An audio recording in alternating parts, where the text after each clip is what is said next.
Hello and welcome to episode 112 for Schnozzcast on Saturday, February 13th, 2021, he said confidently. Oh boy, off to a great start.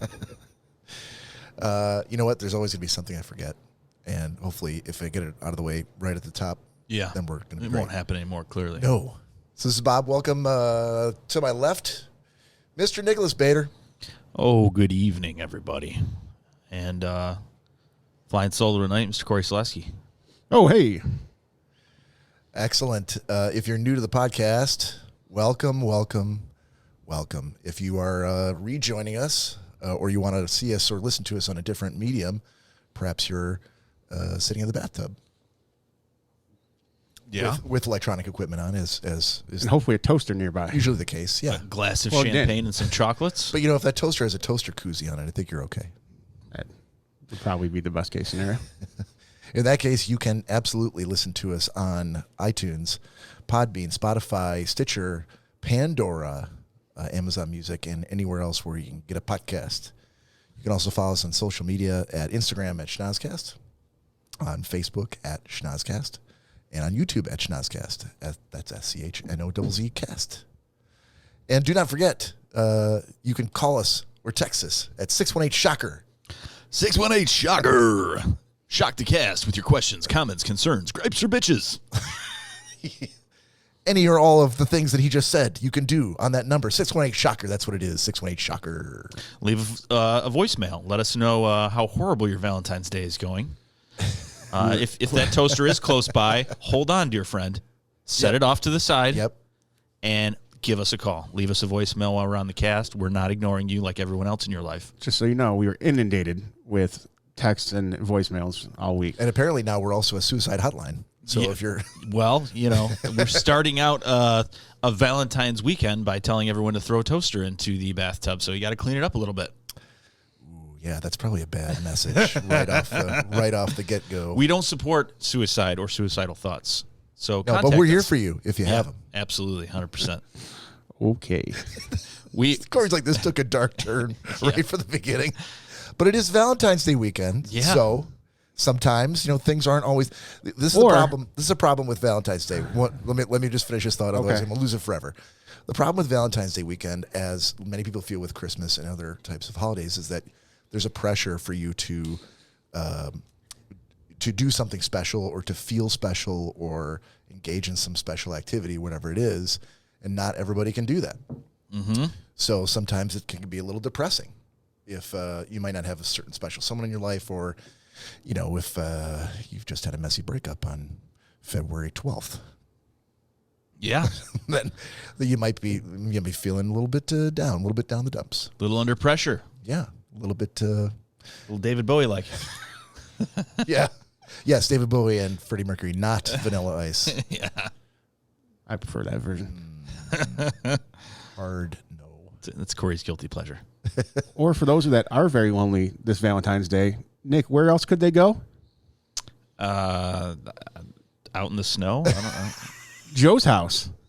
For his Lonely Hearts Valentine's Day party. See, we don't, we're not endorsed by anyone, especially not Mr. Joey Guido. I think it would be fucking hilarious, though, if there was like 50 people that showed up at his house.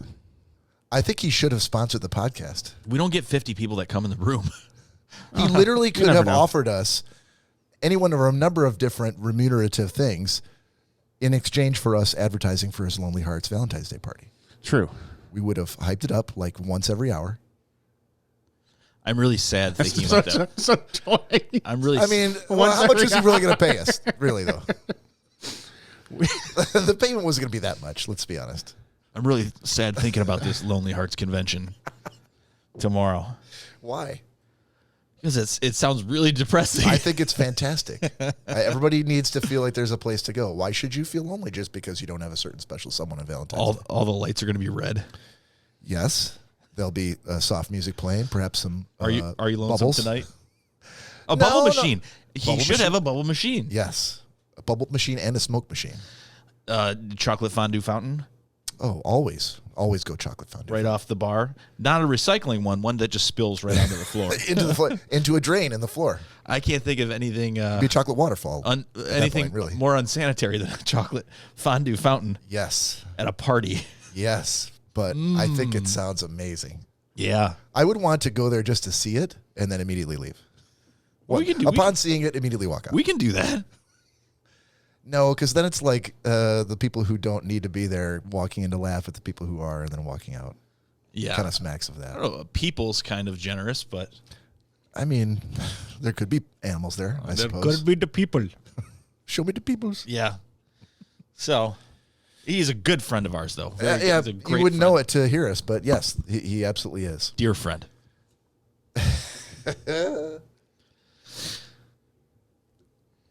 All right. Cory, I think I'm going to jump into, unless you've got some more housekeeping for us. Oh, actually, I do. I almost forgot. We just did, congratulations, boys. We just passed 1,500 followers on Instagram. Very nice. Ooh. Recently. So, yeah. Any milestone's a good milestone. That's what I say. My only housekeeping is I do have Todd Dillon in the room, and we can bring him on now. You know, we have 1,591 followers. I said recently. I didn't mean immediately. Yeah. Instantaneously. Yeah. Todd, you there, brother? I'm here. Can you hear me? Oh, that's Coming through real low. very faint. I am coming through okay? Hello. How is he connected, Cory? Bring that mic closer, Todd.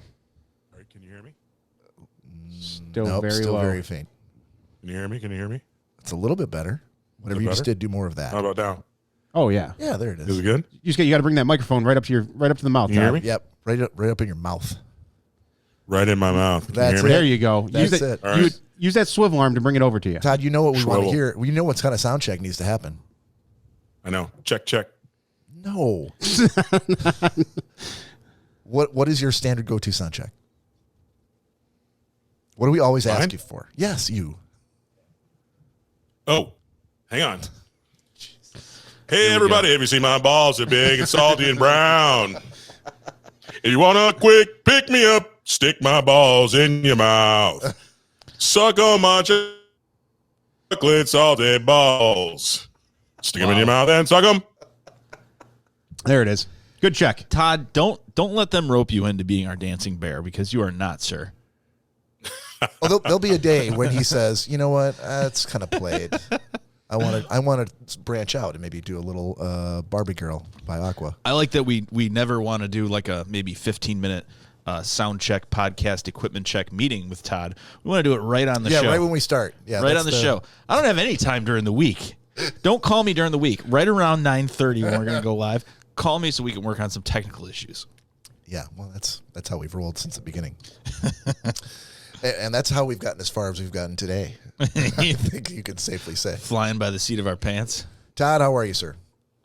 I'm doing well. How are you? Doing good. What's the weather situation out on the West Coast? Oh, we got about 6 inches of snow today. It's not too bad. Normally you've got like Cold and 40, snowy. 46 Yeah, not inches. bad. Okay. Todd, we're gonna jump right over into booze news here for a second, if that's okay. I'll take your silence as a yes. And now it's time for booze news. So it being Valentine's Day weekend, Todd, I'm not sure what plans you have for Mary or what plans she has for you, but this might interest her in case, last minute gift. Like she's been a little self-absorbed and hasn't really put Todd Dillon first as she should be putting her. But she can go to, and again, we are not sponsored by this site, but I thought it was fantastic. It's a website called manlymanco.com, and they sell bouquets for men made of beef jerky. They sell what for men? Bouquets for men nice. made entirely of beef jerky. Nice. Yeah, it looks exactly like a bouquet, but it's completely edible and apparently delicious.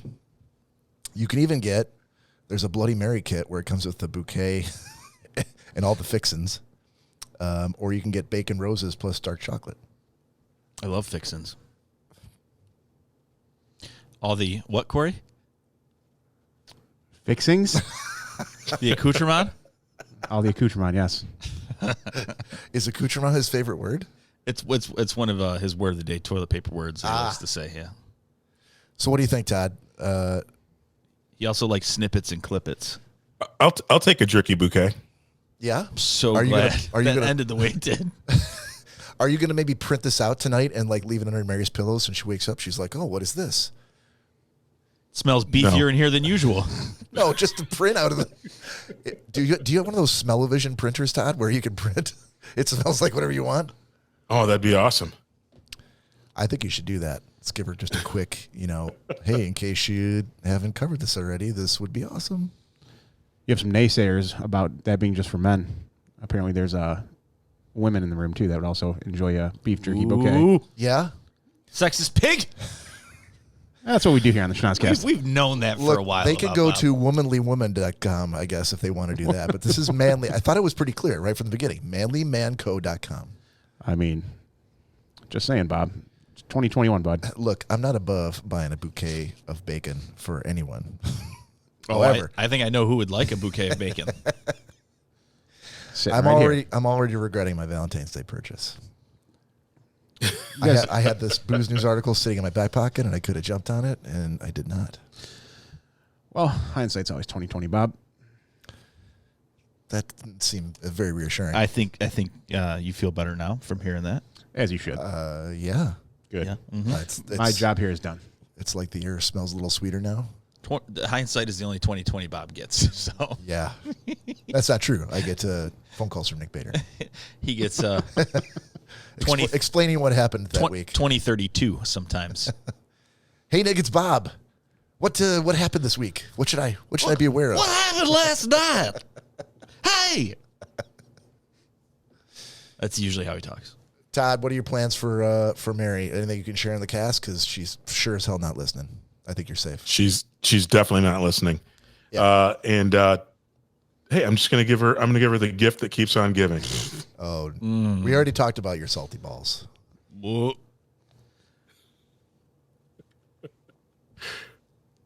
What's the gift, Todd? Todd, go ahead. Well, the gift is me, of course. Yeah, okay. That's glad So we got that out of the way. Giving that to her every single day, though. Yeah, but you'll get a little extra tomorrow.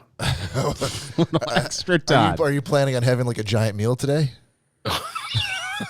So tomorrow there'll be a little more of you. Be a little bit more. Exactly. Mary, I'm not even going to take my morning constitutional today. I'm just going to give you as much of me as I can. As much as is available at this moment in time. So how does that normally, I assume this is your every year Valentine's Day gift. How does that normally go over? Pretty good. I mean, ultimately, I think this is a fabricated holiday, as you know. So, we're way past those. What are those Stouffer's chocolates and whatnot? Does Stouffer's make chocolates? I think so. Sure. And they make jerky treats too. You might as well have said like Simonize or some other sort of brand name. That I think you generally... mean Russell Stover's. Yes. That's it. Stouffer's. I'm not going to lie. It's the same company, isn't it? It's like two different divisions. No, it is Russell not the same owns. company. Russell runs the chocolate division, and Stouffer's runs the lasagna. No, one is Stover's. The other is Stouffer's. Same thing. I'm not going to lie, though. Some chocolate in stuffing probably wouldn't be the worst thing ever. I'd have to think about that for a little bit. I could see you trying it though. I fucking would in a second. Yeah. Come on. Now that's not even a drunk like late night experimental meal, is it? That's like I just came home from dinner or from work and I need to Eat something hearty. Yeah. Yeah. Okay. That's where that's coming in. Give me All a right. break. I think you have a homework assignment for next week now. Chocolate stuffing? Chocolate Yeah. stuffing. Yeah. Can you and do you, I assume you have stuffing at home? Who doesn't? 5 boxes, always at the ready. Who doesn't? I Wait a minute. Stuffing comes in a box? Yeah, for those when you're in a pinch time. Or just really want stuffing. Well, he and Danielle go to Costco a lot, so the box is probably this. It's a giant like No, dude, 74-ounce box. Kroger brand stuffing is the best. Yeah. Oh, yeah. All right, that's where you and I part ways, sir. That's I fine. go stovetop myself. Stovetop is shit compared to the Kroger brand. Bite your goddamn tongue. It's also 3 times as expensive. You get what you pay for. No, you're not, though. Yeah, You're not. absolutely. I totally disagree. You're one think of you're those. losing But then again, you're both- one of those both Vlasic pickle regards. guys too, right? It all Yeah. depends. No, I feel like I've talked up Clausen quite a bit, and you've always poo-pooed it. I don't think I have. No? No. All right. All depends. Okay. I think Cory's more of a Mount Olive kind of guy. You think so? Mm. Todd? What do you need? What do I need? Here's what I want to do. Just to finish up booze news. Am I the only one who has booze news tonight? Oh, no, I got something. Okay. So the other one I had here, Todd, was in the town of in California, North Hollywood. There's a gentleman who's 90 years old. His name is Aaron M. Epstein. He's been a customer of AT&T since the 60s. But he claimed, and a loyal customer as well, like one of their very, very first, very, very first customers. But recently, as he's approached his early 90s, he's come to learn that AT&T is lagging behind when it comes to growing the backbone of their internet services they offer. So he says, since I was 70, no complaints, but starting when I was 85. Things got really, really slow. Bob. Yeah. Is this going to be a short explanation or a long explanation? Medium. Okay. I'm going to do this shot then. Oh, yeah. Okay. Todd, what are you drinking? Water. Todd, do a shot of water with us because... It's no drink February, remember? Oh, yeah. Oh, we picked a great month to have you on. Yeah, we did. Thanks, Todd. Yeah. Way to let us down. All right, here we go. Here's Cheers. to you.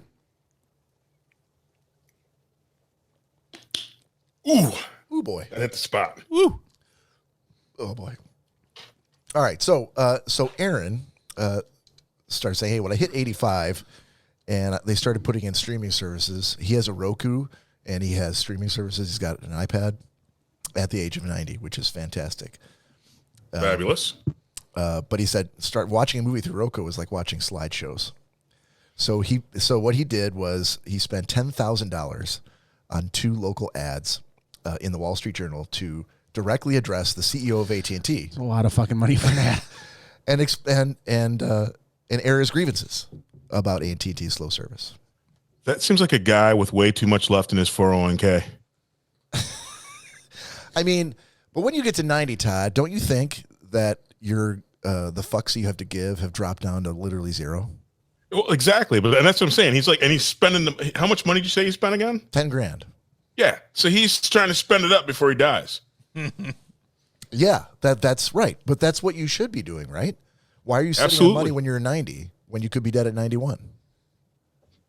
The fact that you made it to 98 in the first place is a pretty huge achievement, don't you think? That's a stout achievement.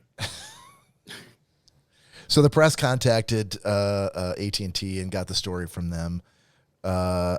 Apparently the city where he lives in is not even in progress for upgrading their backbone. So he's a little bit perturbed. But therefore he feels like the $10,000 was money well spent. So for all those of you with slow internet service, please keep Aaron Epstein in mind. That's always an option. Take your 401k, cash it in, Empty it out. write a letter to the CEO, who seems to be amenable to such requests, and let him know how you feel. That's the only way to get things done. Makes plenty of sense. Hey, on the same note, you should probably send Jeff Bezos a couple of emails before he gets out of there. Jeff@Amazon.com. Yeah. Is it just Jeff at Amazon.com?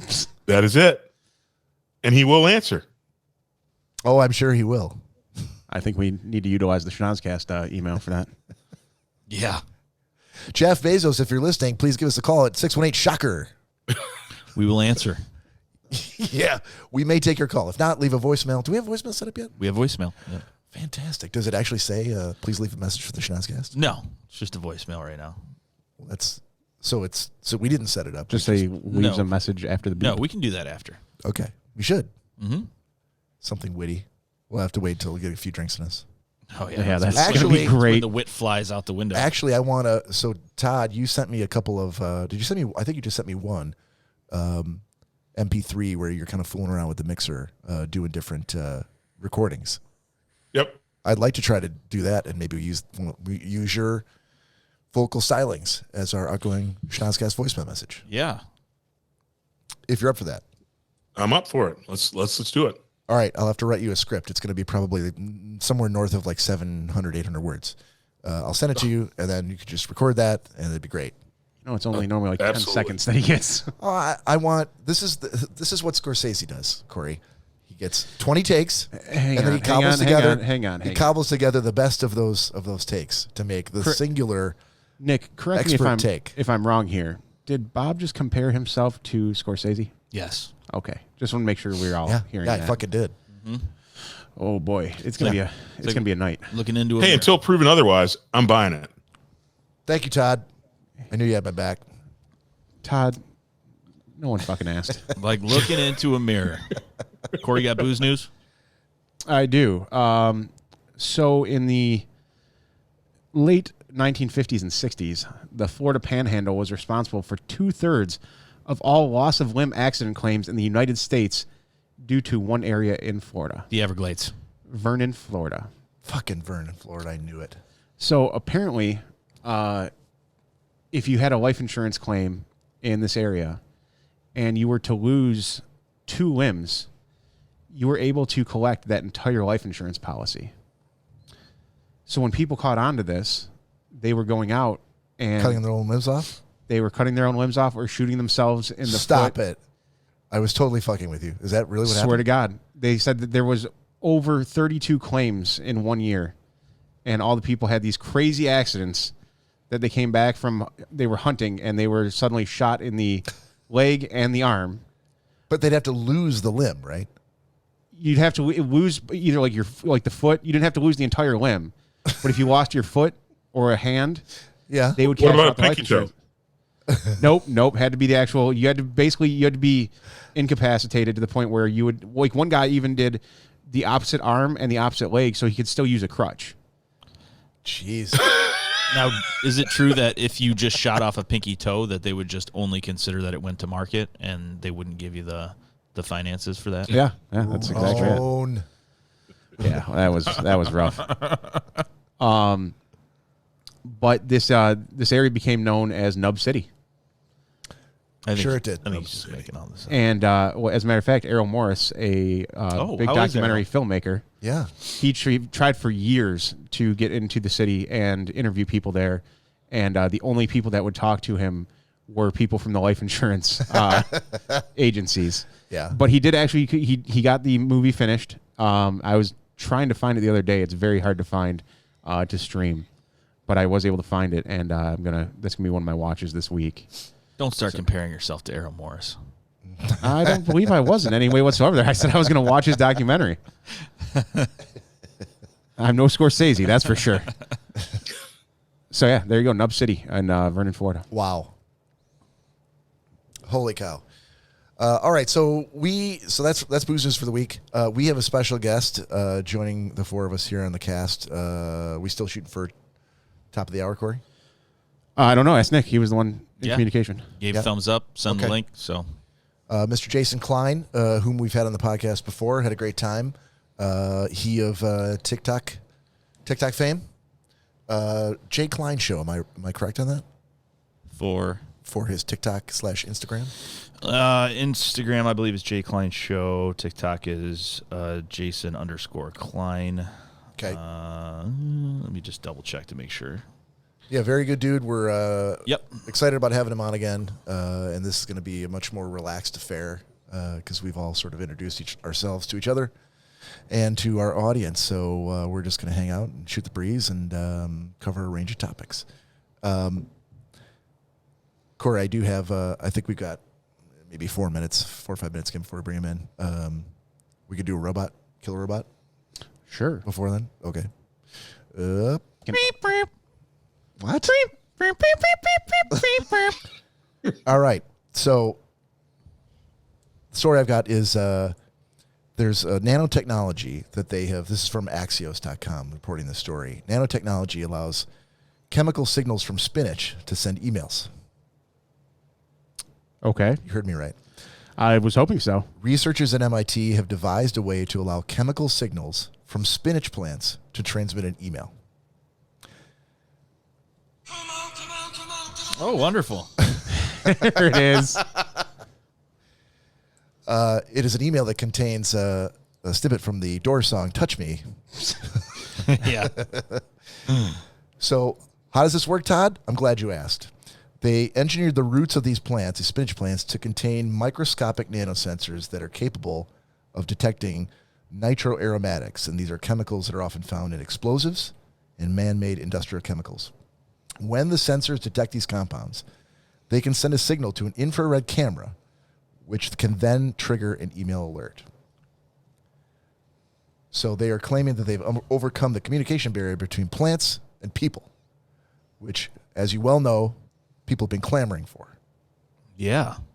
So it's not so much that the plants are communicating with us as it is that the nanotechnology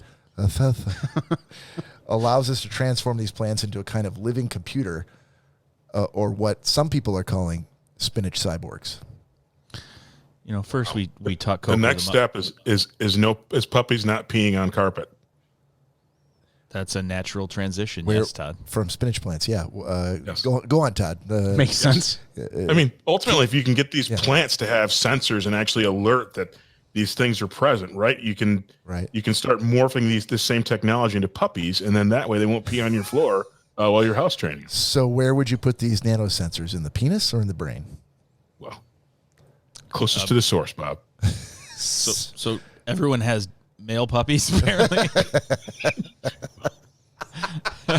Hey, he said penis. This has been a very sexist podcast so far. I'm not sure why. It could be but the other P word, privates. I have not been keeping the ladies as part of the conversation.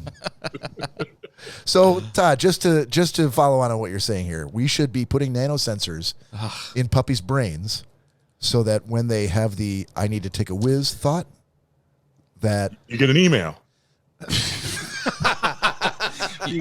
You know, you really understand that we're starting to circle the drain when puppy penis comes up in the. What about a fax? What if we've just got a fax? The first email or text to the shocker we're ever going to get is from fucking PETA. Yeah. Oh, these guys are talking about You implanting sick sons of bitches. Puppy penis nanochips podcast? puppy brains. Yeah. Oh, we're fucked. How big of a problem is this for you, Todd? Well, hey, every 10, 12 years you get a new puppy. And what happens? The first day you're all happy, and then he's peeing everywhere. Every time he gets up, he's going to pee on something. If I got an email or a text, I can respond to that shit before he actually peed on my floor. What would that? Hold on. What would the email say? I got to go. Hey, motherfucker, I got to piss. Wow. So first of all, the nanosensor is going to detect somehow the thought in his brain that I may have to go to the bathroom, like imminently. Dude, And you then just it's told gonna me that send- a plant can sort out freaking things going crazy in the soil. Yeah, I did. So The spinach cyborgs? Yes. give me my puppy pee sensor with Bluetooth. I'm good to Okay. go. But I feel like you are conflating the difficulty of putting nanosensors in the roots of a plant to brain surgery on puppies. No, you just shut that shit right in there. I feel like that's what you did. What is going on? I think we need to genetically engineer these puppies and then we can just make a bolt-on, A what? a snap-in. The guy that sang the music in the 80s with the long hair, Michael Bolton. Bolt-on, yes. Wow. Well, I think there's no better time now than to try to bring Jason Cline, our special guest, in. Oh, he is in the room. I see now. Oh, fantastic. Hang on Diligently monitoring, Cory. Look, after that last story, if he's still in the room, it's a pretty big. Yeah, someone keeps talking about puppy penises. That's all I can think of. Puppy brain surgery. I'll give you fucking puppy brain surgery. brain surgery. There he is, Jason Cline. Can we hear you, buddy? I don't How's it see going? him. Oh, Ah, there there we we go. go. Hey, Jason, good. How are you? Nice. Great to see you guys again. Good to see you. Welcome back. Good to see you. We have Mr. Todd Dillon as well, sharing screen real estate space with you there. You may remember Todd as being the interloper from the chat room who kept commenting on everything you said last time you were in the cast. Oh, yes. Yes, he wanted all sorts of advice on how he can become a billionaire over TikTok, and he wanted it, I think, Nice. in a span of like 20 words or less. No. It was just to go from from 4 at the time followers to 1 million this year. What are you at now, Todd? 6. All right, we've got you 2 followers. We've got One of momentum. those is probably me. But he's laying claim for getting you that 6th one, though. I'll take it. 6. Hey, 6 will be. It'll be 12 in 2 weeks. 1,204 weeks. So, Jason, happy Valentine's Day. Hopefully, you and your special lady friend have got something nice planned for Sunday. Unfortunately, no. She works in the hospital, so she'll be working a 24-hour shift tomorrow. But we went out to dinner earlier this week. Way to go, Bob. Way to bring the spirits down. Thanks a He lot, just man. said they went early in the week. It's a sensitive topic. Look, and also, there's nothing stopping Jason Cline from jumping in the car, going to the florist, and then making a trip to the hospital and giving him to her right there. That's probably not That's a good very idea, romantic. considering Very romantic. hospitals are pandemic-ridden right now. You could drop him off at the receptionist desk. Perhaps a bouquet of surgery masks. Maybe a bacon bouquet. They don't actually let you in the hospital right now. You can leave him on the front steps. Jason, work with me here. Yeah. I'm trying to help you. Striking out again, Bob. God. Just trying to play matchmaker, man. I'm pretty sure they're already all set on that front. Oh, we've only been married for 12 years. Well, look, we have 2 people on the phone, one of whom was planning on giving himself as a gift. So I thought, well, maybe the way things are going, perhaps folks need a hand. And maybe some delicate advice. Sounds like Jason's got it well contained, though. We've got it. Excellent, sir. How's things been? What have you been up to? Things have been crazy. Life's crazy in California. I'll say that. We've got, I still work a crazy job in Silicon Valley full time. I'm TikTok full time, Instagram, YouTube. I basically don't sleep these days. So you got to figure out. I don't know where I'm going with that. He's staring me dead in the eyes with these very, very. I had a thought there, and then I caught Nick's eye, and it all went down the drain. You were starstruck? Yeah, I was. The most. Well, I mean, I'm not that popular. The most exciting eyes that I've ever seen. It's like Garfield being surprised, and he was staring me into my soul, and I just raised my eyebrows a little bit. I lost it. And he was gone. It was it. It was He had that- it was no that- idea what he was talking about. It was that Valentine's Day look. Gets me every time. That was a good question, Cory. Cory, do you want another? Cory, is that a picture of yourself behind you on the wall? It is. Thank you for noticing, Jason. Dude, he's going to violently masturbate to that comment later on, just so you know. Waiter. Oh, come on now. Stop. Constantly aspiring to be that person. Folks on watching the video version can't see it, but from this angle, that's a sheer. I don't need to see that through this sheer. Yeah, really. tablecloth. Oh, that's right. Let me get these pants off. Oh, God. The tablecloth Cory bought is like a giant set of black pantyhose. Yeah. And we can see Well, right now through that we it. have lights on everywhere in here, it is. It was fine before when we only had the studio lights, but Yeah, what happened? You got it really bright in there this time. I tried to balance it out, but Bob likes the dentist office look, so he always turns the warm white down and turns on the daylight sun rising white. He's got a Lexus, so I figure if he really wanted to stop me, he could easily have done that, but he let it go. It's like trying to capture the wind. Sometimes you just gotta gotta let take it go. when you can. Yeah. Whatever you can get away with. Cory, You guys look like you're cold. Sorry, I didn't mean to interrupt, but you all look cold. Well, we're in Michigan. in a basement, so Oh. it's a little chilly. we were starting to set up and started to talk about what time you were going to come on the cast and how we were going to do it. And I think Nick's comment was, "Can we bring him on and have him just maybe point his camera out the window and show us a picture of the sun?" Yeah. I'm like, dude, it's gonna be still sunny there. We don't know what the sun looks like. Just point the camera out the window so we can see that beautiful, glorious California sun or wildfire or whatever, which you can, whatever is first, you One can of the find. two. Yeah. Whatever's brightest. I would have. Today was 68 degrees and sunny, so it was a little late though. It's dark now. Not to rub it in, but Yeah, that's wonderful for you, man. Call your family back in Ohio and see how they're doing. I actually was getting ready to call my dad back. I missed a call from him today, and it's been busy, and I was going to call him back, and I'm here with you guys instead. Well, Oh, wow. You probably won't have another chance to talk to him because snow is constantly Yep. filling up over his roof right now. Yep. Well, Jason, let me actually. Oh, before I do that, let me throw it back to Todd first. Todd, what was the one? In order for you to get from 4 to 6 followers, what was the one piece of advice you got from Jason last time he was on that really kind of set things in motion for you? Well, to find my lane, and I still haven't kind of discovered what it is you want to kind of do, and so kicking around a couple of things. I did post a video just to see the mechanism of it working, and it was a video of just me around a campfire playing a song, and to get 2 likes from that, I'll be a million in no time. No comment, Todd. No comment. Were you barefoot in that video? I was not. You might want to try to redo it. Take your shoes off, and maybe that'll be the kickstart you really need. Well, the next one I post will be me drunk singing next to said campfire. That won't be till next month. Yeah. Yeah, Todd's in the middle of No Drink February, which doesn't even rhyme, so I'm not sure how you're doing that. Am I the only one with a beverage then, or what's going on? You guys are really, just so you know, you guys are really small on the screen, so I'm like, I can't hardly see you. Oh yeah, so with 4 people on the Switchercast, it kind of condenses everything down. So I apologize about that. No, we all have. But Jason's giant on my screen.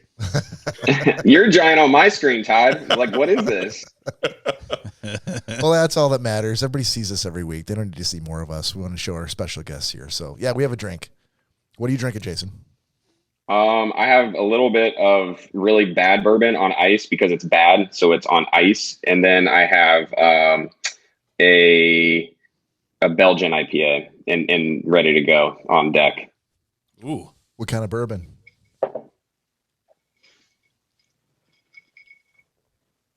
Sorry, Jason. What kind of bourbon? Did you say? This is just classic Maker's Mark, which is not my favorite. It's great for barbecue sauce. It's great on ice. God, I hope James Krabby Pappas is not listening to this. Oh no, he would totally go for Maker's Mark barbecue sauce. Was that your point? No, he drinks gallons of Maker's Mark when he comes over. Well, he brings gallons. We'll say that. He brings and drinks, but yeah, no, he's a man of simple tastes. What's your favorite? I would just like to. Oh, I was going to say, I would just like to point out that Cory just made a very good switch there. Now I can see you guys so much better. Congrats, Cory. What'd you do? I tried, Jason. That's why I keep around. I went from all the side-by-side dashboard view to 4 different squares. There goes the city. Brady Bunch. Oh, awesome. You can kind of still see in the background. I see Jason twice now, though. I have one giant Jason and a smaller Jason in the square. Wow. Jason, I'm not sure if you knew this, but Nick secured us a call-in line now, 618-SHOCKER for the cast. What? That's crazy. What's crazy is that we haven't been shocked yet. We're still waiting to be shocked. Oh, multiple times. Yeah, but not a phone call. I was going to say. We'll just give away all our business, Bob. Hey, we're among friends. No one's listening anyway. But I'm not sure what we've been sort of weighing the benefit of doing this or whether or not it's going to work in our favor. I know one of the things and this is a question that I wanted to ask you, knowing that you're coming on this week. The feedback that you get, what is your feedback experience for TikTok when you post a video? Do you generally get just like an avalanche of comments, or how often do you go back and read them? How do you interact with your fans, your audience? Yeah, that's a great question. I think it depends on the video. Some videos there are a lot of comments, and other videos will get a lot of views and maybe not a lot of comments. I try to respond to maybe a few comments these days because there are like thousands of them. So it's just not possible to go through all of them. I have read through the most I've ever read through was probably like 15,000 comments, like just scrolling through. I didn't read them all, but I just tried to get to the bottom of all the comments. And it took like an hour of just like continually scrolling to get to the bottom. And then I was like, I'm never going to do that again. But yeah, generally the way that TikTok works is that it's ranking the comments based on the interaction they're getting from other people, whether it's likes or replies to comments. So generally the top like 10 comments are actually worth reading because other people have given them a like or replied to them. So I'll at least read those. But half of them are normally bad. They say something mean about me or negative. And so I just like, I don't need to read this. Right.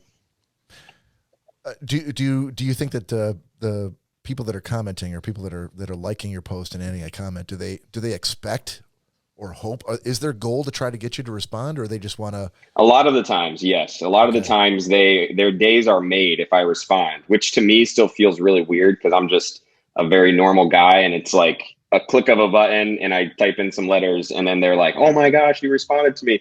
So it is an easy way to make someone's day. I will say that I spend more time, like if people message me and they say like, hi, or like, I love your videos. Like I always try and message them back. And that always surprises them because most other creators on TikTok with a few million followers, they just don't do that. So that's something I find is really fun and easy to do.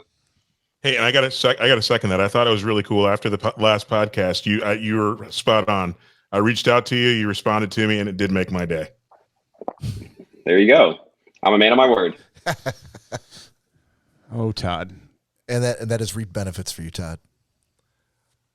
2 followers, 50% improvement, baby. No.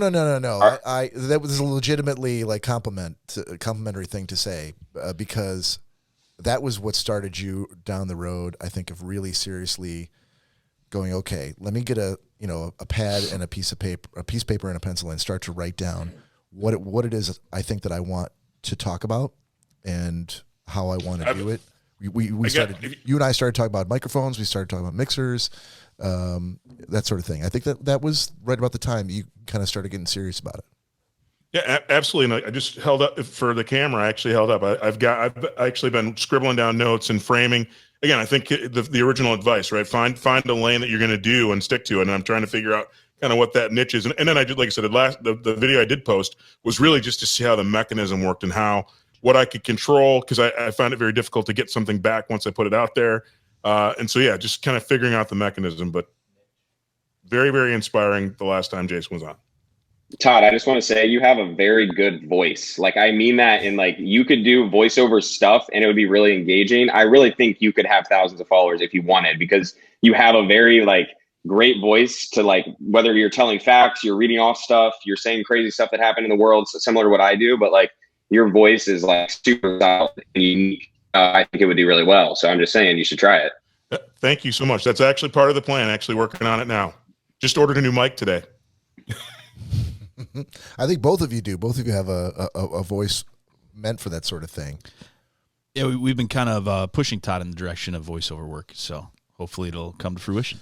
Have we not? We have, yeah. Absolutely. And in fact, we were talking about, I had mentioned Todd sent me an audio clip the other day, and he was trying out his new mixer, but I'd asked him, I said, hey, we've got, a number of different segments that we do here on the show, and some of them we have a little, rinky-dink thing that we did for like just like a sound badge to kick it off, and others we don't. So those are ones that we'd like to do.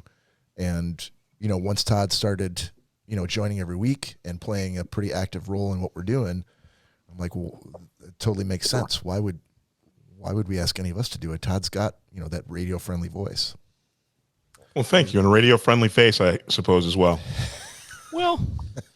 The old face from radio. You definitely have a radio face, Todd. I'll tell you that. Jason, I'm only sorry you missed Todd's intro with a sound check of chocolate salty balls. It was something. But that's a weekly occurrence these days. Okay, so Jason, Cory, I might want to jump into this like right now, just to do it. At least we don't have to jump into it, just to get Jason and Todd starting to think about it. But we do.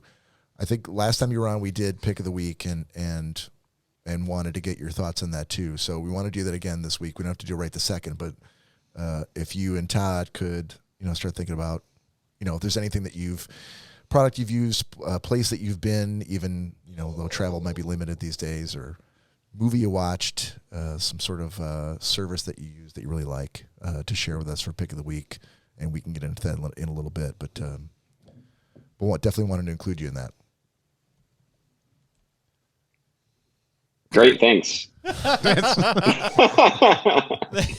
They both have a look on their face like they're going to crack a safe. Listen, I was waiting for Todd to go. Oh, thank you. Oh my God. I'll be ready. You better be, Todd. I don't want to hear this time that you don't have a pick of the week. Did he not have a pick last? Oh no, he didn't. I did not. But he was very apologetic about it. Oh, he fell on the sword hard. It only works so many times. What, you get him one shot? That's it. One. That's all you get on this podcast. Oh no. Are we going to make another White Russian? What's going on over there, Cory? He's not doing White Russians this week. No? Nope, just wants to go for a very slow stroll. Jesus Christ. As though time had stopped for the entire world. All right. I think I finished the Killer Robot of the Week. Nick Bader. Sure. I know since we had Jason and Todd on the phone, we thought it would be a really good opportunity to do something along the line of Nick's existential question of the week. Yeah, we can do that. There's a couple things that I've been thinking about for the past couple weeks. I do have a book that I don't know. I mean, I know you're aware of, but the guys, if they are or not, you've never shared the title of this book. You keep that very close to the vest. Well, I can't give away all my secrets, Bob. Yeah. But no, it was a book that I'd gotten when I was younger that just has a lot of if questions. But something that actually came to mind to me, like probably 3 weeks ago, I was thinking about. So Nick's existential question is just something my buddies and I used to do all the time. Like, hey, if you ever had to do this, would you do X, Y, or Z? Sometimes they're in depth, sometimes they're not. But something I was thinking of was, and it kind of made me laugh about my own experience, but for you guys, were you ever, like, when you were younger in, like, school, were you ever in any kind of play?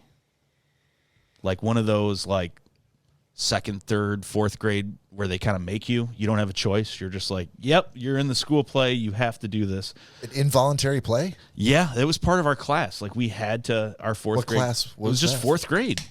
Oh, every 4th grader had to do it. Everyone's in the play somehow.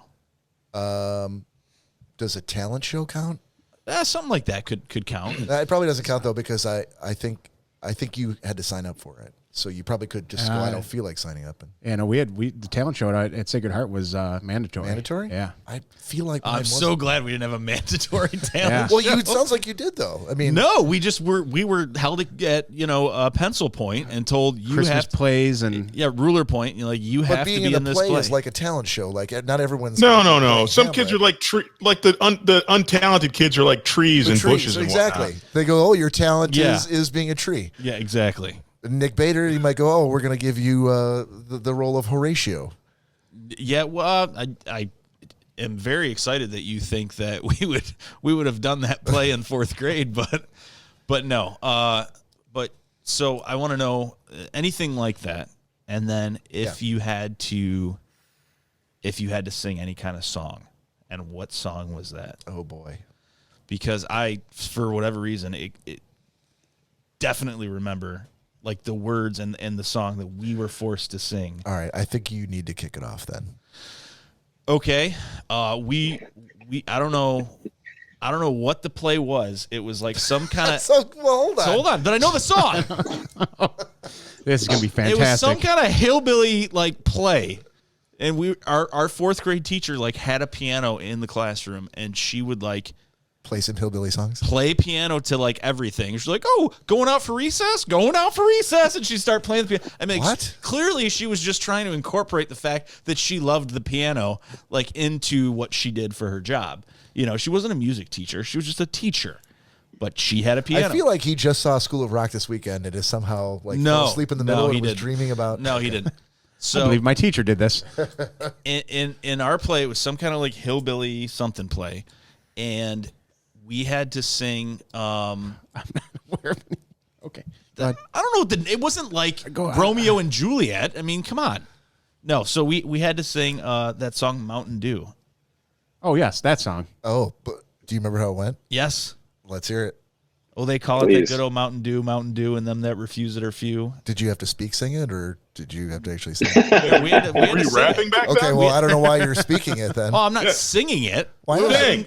I just assumed this whole question was so you get to sing the Mountain Dew No, song. God, no. That's exactly what I thought it was. I've grown much more into my voice than when I was in 4th grade. So, No, I'm aware. You were not shy about. but there was also like a Morning is Broken. We had to sing that. Cat Stevens. Okay, I mean, it was like some that's a very hillbilly song. Kentucky play. I don't remember, but we had to fucking sing that. Okay, Kentucky-esque play, huh? It Is this was. like- did you do the stage version of Deliverance when you were in 4th grade? No, but but literally when I think back on it, I'm like, this Mountain Dew song is literally about moonshining, and we had to like swing mugs back and forth, and I'll shut up my mug if you fill up my jug with that good old Mountain Dew. And I'm like, how are you having kids What fucking school did you go to? sing about moonshine? Like, that was so inappropriate. Yeah, a little bit. Ridiculous. So I'm like, Times were different. Was there anything in the mug? no, there was nothing in the mug. We would have spilled it all over the place. And then the trees would be upset because they weren't holding on to any mugs. So. Wow. Cory, you want to follow that up? Well, apparently I stand corrected on the talent show being mandatory at Sacred Heart. Oh, it wasn't? Apparently the talent show was not mandatory. All the Christmas plays and holiday plays were. Did the Sacred Heart Instagram just message you and correct you, or Yeah, Sister Helen herself just reached out to me fact and check? let me know that they were not mandatory. They were not mandatory, and may God have mercy on your soul, Cory Slinsky. Thank you, Sister Helen. Hail Marys. Yeah. So what? Okay, tell us about it. About the talent show? Were you in the talent show? I might have been in a couple of them. Okay. Okay, so Karate was one. Sorry. Yeah. Sorry. Hold on. Yes. wait, what? Are you referring to like? Did you perform like kung fu fighting on stage? I did. That was the song I did it to. Okay. Oh my With God. actual Did you karate break a moves? board? Yeah, I used to do karate when I was younger, Bob. I had no idea. Karate. Karate. You're gonna have to forgive us because I mean it's difficult for you to lift your foot to tie your shoe now. So high kicks would have been completely out of the question. Oh, they weren't. Wow. Did you break a board? No, there was no board breaking. So you're just dancing around kicking? Sacred Heart found that to be too violent. Did you do any throws or did you put anybody in like a suplex? Any No, tumbles? it was just me. You were Yeah, performing this karate feels like by a- yourself? Yeah, This feels have you like ever- have you a ever seen violent anybody- ballet performance. It was. It basically was, Todd. This feels like the stage version of Foot Fist Way with Danny McBride. Wow. Yeah, it was something. It sounds like it was something. There was, well, as a matter of fact, there was one girl, Kimberly Huang. Every year, Say that last name again. Kimberly Huang, Okay. Sorry, what? Is she Hispanic or is she Asian? Asian. I thought it was Okay. porn. So wouldn't it be Wong? No, that's not how it was pronounced. Juan. Sound like horn. Huang. Okay. Every year was like a 15-minute fucking piano recital. She was well, it's going to sound bad, but some brilliant little Asian girl that was really good at math and also knew how to play the piano. I was I'm not Stereotypes. sure why you needed to And, say you, and that. it seems like Cory's mad because you won every year. He was trying to win her heart with karate. So did you have to No, follow? no. Did you have to follow her awesome piano skills with your karate demonstration? To be honest with you, I can't remember the order that everything went in. I don't believe I had to follow her. Did she win? No, and you know what, Todd? That's kind of funny you mentioned that now. I don't think anyone actually... It was Sacred Heart, dude. It was a Catholic school, so we all won. No. Yeah, sorry, No. that's how that went. Now, boys and girls, No. Cory Selesky with karate. Karate. Just coming It was out fucking awesome. and bowing. Did you do this? Did you do that? Yeah, dude. Oh, fantastic! It's part of the fucking routine. Did you do the karate, the crane? Todd, that is not a real karate move, sir. It should be. Get with your karate facts. It should be. No, you know why? Because no can defense. The crane move. Did you make the noises? Yeah, yeah, yeah. It wasn't quite like that. No? How did it go? I can't remember. Did your mom, Nice try. Did your mom film this? Please tell me she has a copy of this. Corey, please tell me you were a teenager when you did I'm this. going to be texting her tonight. A teenager, Todd. I was in like 7th grade. Were there a lot of hi-yas? Not the song. That's hey-ya. Oh, God. Oh, okay. I feel like we need to throw it back over to our guests for the next one here because I don't want to leave. Wait, I can answer that question, actually. Yes, go right ahead, Jason. So it's interesting. I was in the 4th grade, went to a small little school, and before I tell you what I had to do and what it was, I will tell you that in my music class in 4th grade, everyone got recorders. You know, the really annoying musical instrument you all probably also maybe got in elementary school. Well, your parents had to pay like $4 or $5 to buy them. My school didn't provide them. I went home and I told my dad, I said, hey, Dad, like, I got to get this recorder for music class. Like, it's $5. Can you give me $5 and everything? My dad said, no, you're not playing a recorder. I ain't spending $5 on that. That's a scam. So for the remainder of the school year, I sat in class humming as a recorder instead of playing a recorder because my father wouldn't spend $5 on a recorder for me. And I was that weird kid. And I think that forever ruined my chances in school of being a normal kid. However, that wasn't the story I was going to say. The story I was going to say was also in 4th grade. We did a play and we were all forced to do it called Johnny Appleseed. Okay. I auditioned for Johnny Appleseed himself because I thought I was, good enough. I actually was that person who got the role of the tree. So thank you guys so much for your kind words about the trees in the plays. That was me. So yeah, I was forced to do it. And then for some reason at the end of it, we had to sing the 50 States song all in alphabetical order. If you know, you know. I am not going to repeat it here, but yeah, that was what we had to do. That was 4th grade. Okay, two things. One, I bet the picking the apple scene was really awkward. And two, you probably got really good at humming Hopscotch Bun. If yes, if you didn't have a recorder. Yep. Oh wow, I don't feel so bad anymore. I don't feel so bad anymore. Jason, I will kind of level with you on that one. So I did get the recorder, unfortunately, but I was never a fan of it. And we had to learn songs for giving it to Jason. all the different plays and recitals and all that shit. And so since I didn't like it, I never learned how to play those songs. So during the recitals, you would only hear like maybe half the class actually playing. Kimberly being one of them, of course. She was great at it. But we just kind of sat there and like moved our fingers along the recorder. And I know that one's on video for sure. You just see a bunch of kids, like there's some in sync and other ones are just moving their hands all over the place. You can tell they're clearly not playing the recorder. You guys got to play in sync? Yes. Difficult. Yeah, especially since they weren't even a thing at the time. We came up with all their songs, the recorder versions. Wow. So, Jason, when you were in the grade, I think it was 4th grade, you said, with the recorders, right? No, without the recorder. You remember that correctly. I'm impressed. Well, because I had same thing. 4th grade, it was the first year. Everybody had to take band. Everybody got recorders. So without a recorder, did you still have to do like a practice card every week? Mm-hmm. So because you didn't have a recorder, did you like go up to your dad who refused to buy it and just kind of start going? You gotta do it in the mic. Just humming in his face, going, this could be the sound of a recorder if you just spent the $5. But instead, I'm going to hum in your ear. I don't know what's any more annoying. For the next 30 minutes. Nope. I was an only child, so I did it alone in the bathroom, staring at myself in the mirror. Oh no! No, but I hope nobody snips that bit of tech. Yeah. But when did you do the humming? I did it alone when I was in the bathroom next to the mirror. Yeah, really. No, Like, staring Mary at just the walked mirror. in. We're not talking about that. I had to. After 4th grade, you had to pick an instrument, so I picked the drums, and you had to practice every day. It was like 30 minutes a day. Lauren and I were just talking about this. 30 minutes a day, 5 days a week.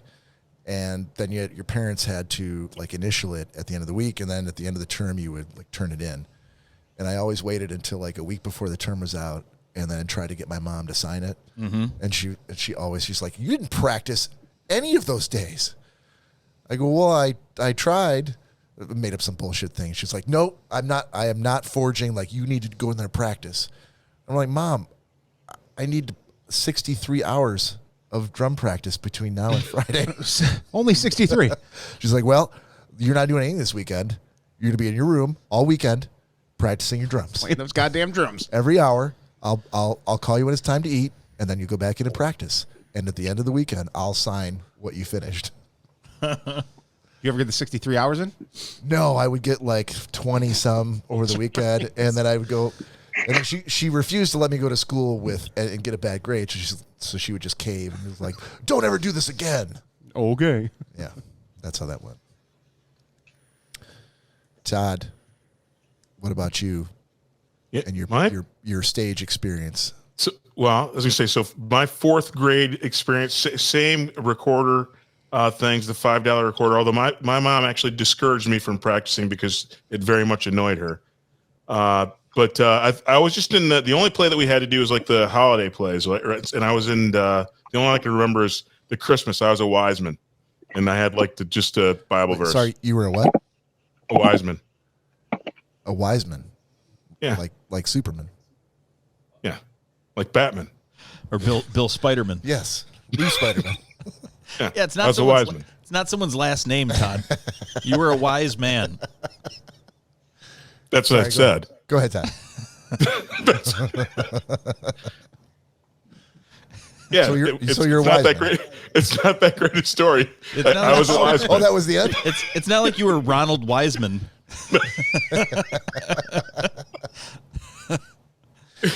So what was you were a wise man in, what was the name of the play? Jesus Comes? Jesus. I don't know. What? Whatever the Christmas. Oh, it was just a Christmas play. Oh, I didn't know Yeah, it it's was the Christmas play. a themed play, like We Three the Kings. birth of Christ, or, the Sermon on the Mount.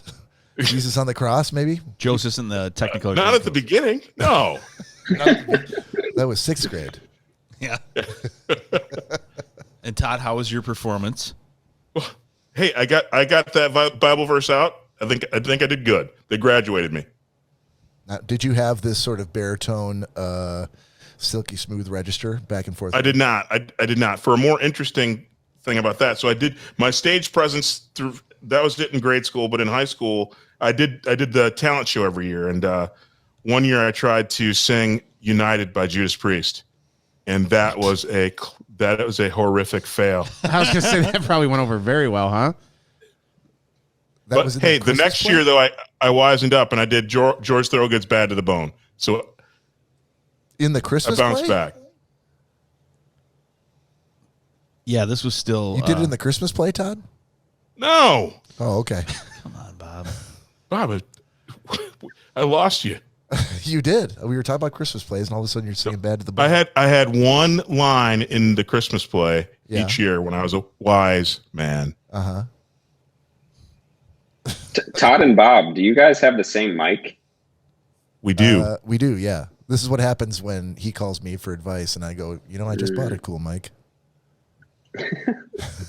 And he goes, "Let me get my Visa card out." What was this website again? And that's how that works. Todd just says, "Mary, order me a mic." It doesn't work that way at all. We can put it next to one of our 17 TVs.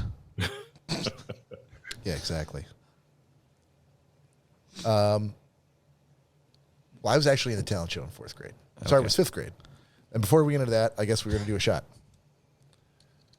We like So Todd, do a shot of water. the shots are like safety blankets. We pour them, we get really excited about them, and then we just start And then we telling just start really talking. long Keep on stories. talking. We're like, "Oh God, thank God they're here." All right. Now, what were we talking about? Well, cheers, gentlemen. Cheers. Cheers. Cheers, Jason. Cheers, Todd.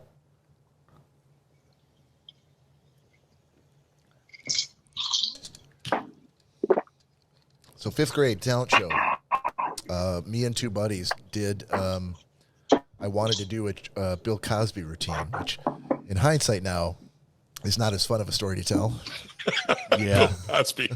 I would like to hear your Bill So I Cosby drugged impression. I can't do a Bill Cosby impersonation. So who'd you drug? I want to hear Bob's. It was the. Do you remember the Noah routine, where it was him and Noah and God and their conversation? I'm going to take that as a no. Did Jello pudding ever come up? It was no. It was not Okay. No, it was earlier Cosby. My dad had the record. My sisters and I played it all the time. So I had a buddy of mine was off stage playing God, and he was taking the big sheet of paper and waving it back and forth to make a thunder sound, and then I had a third friend who would come out and play the neighbor, and that's I remember I dressed up with the headdress for the. Ooh. What's the name of that, Bob? What do they call Headdress? that? The headdress? Yeah. What's the actual name for it? I don't know. You were a Native American? What do you call it? Back from Jesus' days. Jesus. Were you From the Jesus times. Were you in- Jesus' days. Were you an Iroquois chieftain? I was not. I'm trying to think of the word. What are you talking It was about? essentially like a towel with a headband around it. I mean, Think A of turban?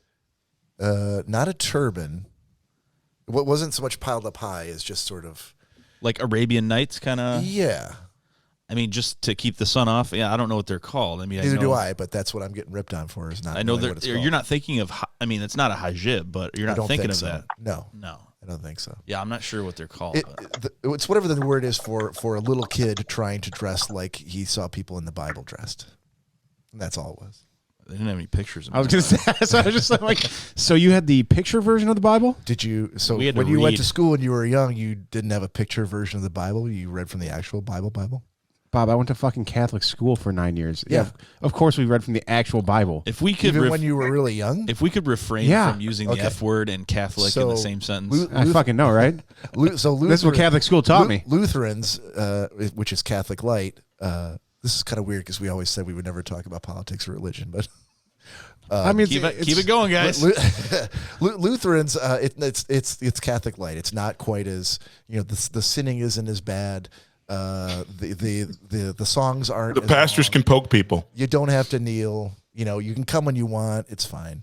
No one really cares. That's what Todd just said. So you would go to Sunday school, and there would be like everyone got a book, but the book would have pictures in it. And this is going back to like second grade, third grade, all the way up to maybe fourth, fifth grade when you got your actual Bible, and you got confirmed. Okay. So, So was there yeah. a year that they took the pictures out? No, there was a year where they stopped giving you the picture book and gave you an actual Bible. 40 AD is when they took them out. Yeah, but when I was in fifth grade, I'm like, that's what I imagined that they look like. And it It's not what you imagine. It's the picture you saw that from the made picture. you imagine. Yeah. Okay. Exactly.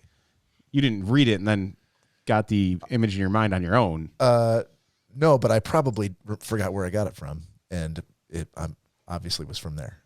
Fair enough. Okay.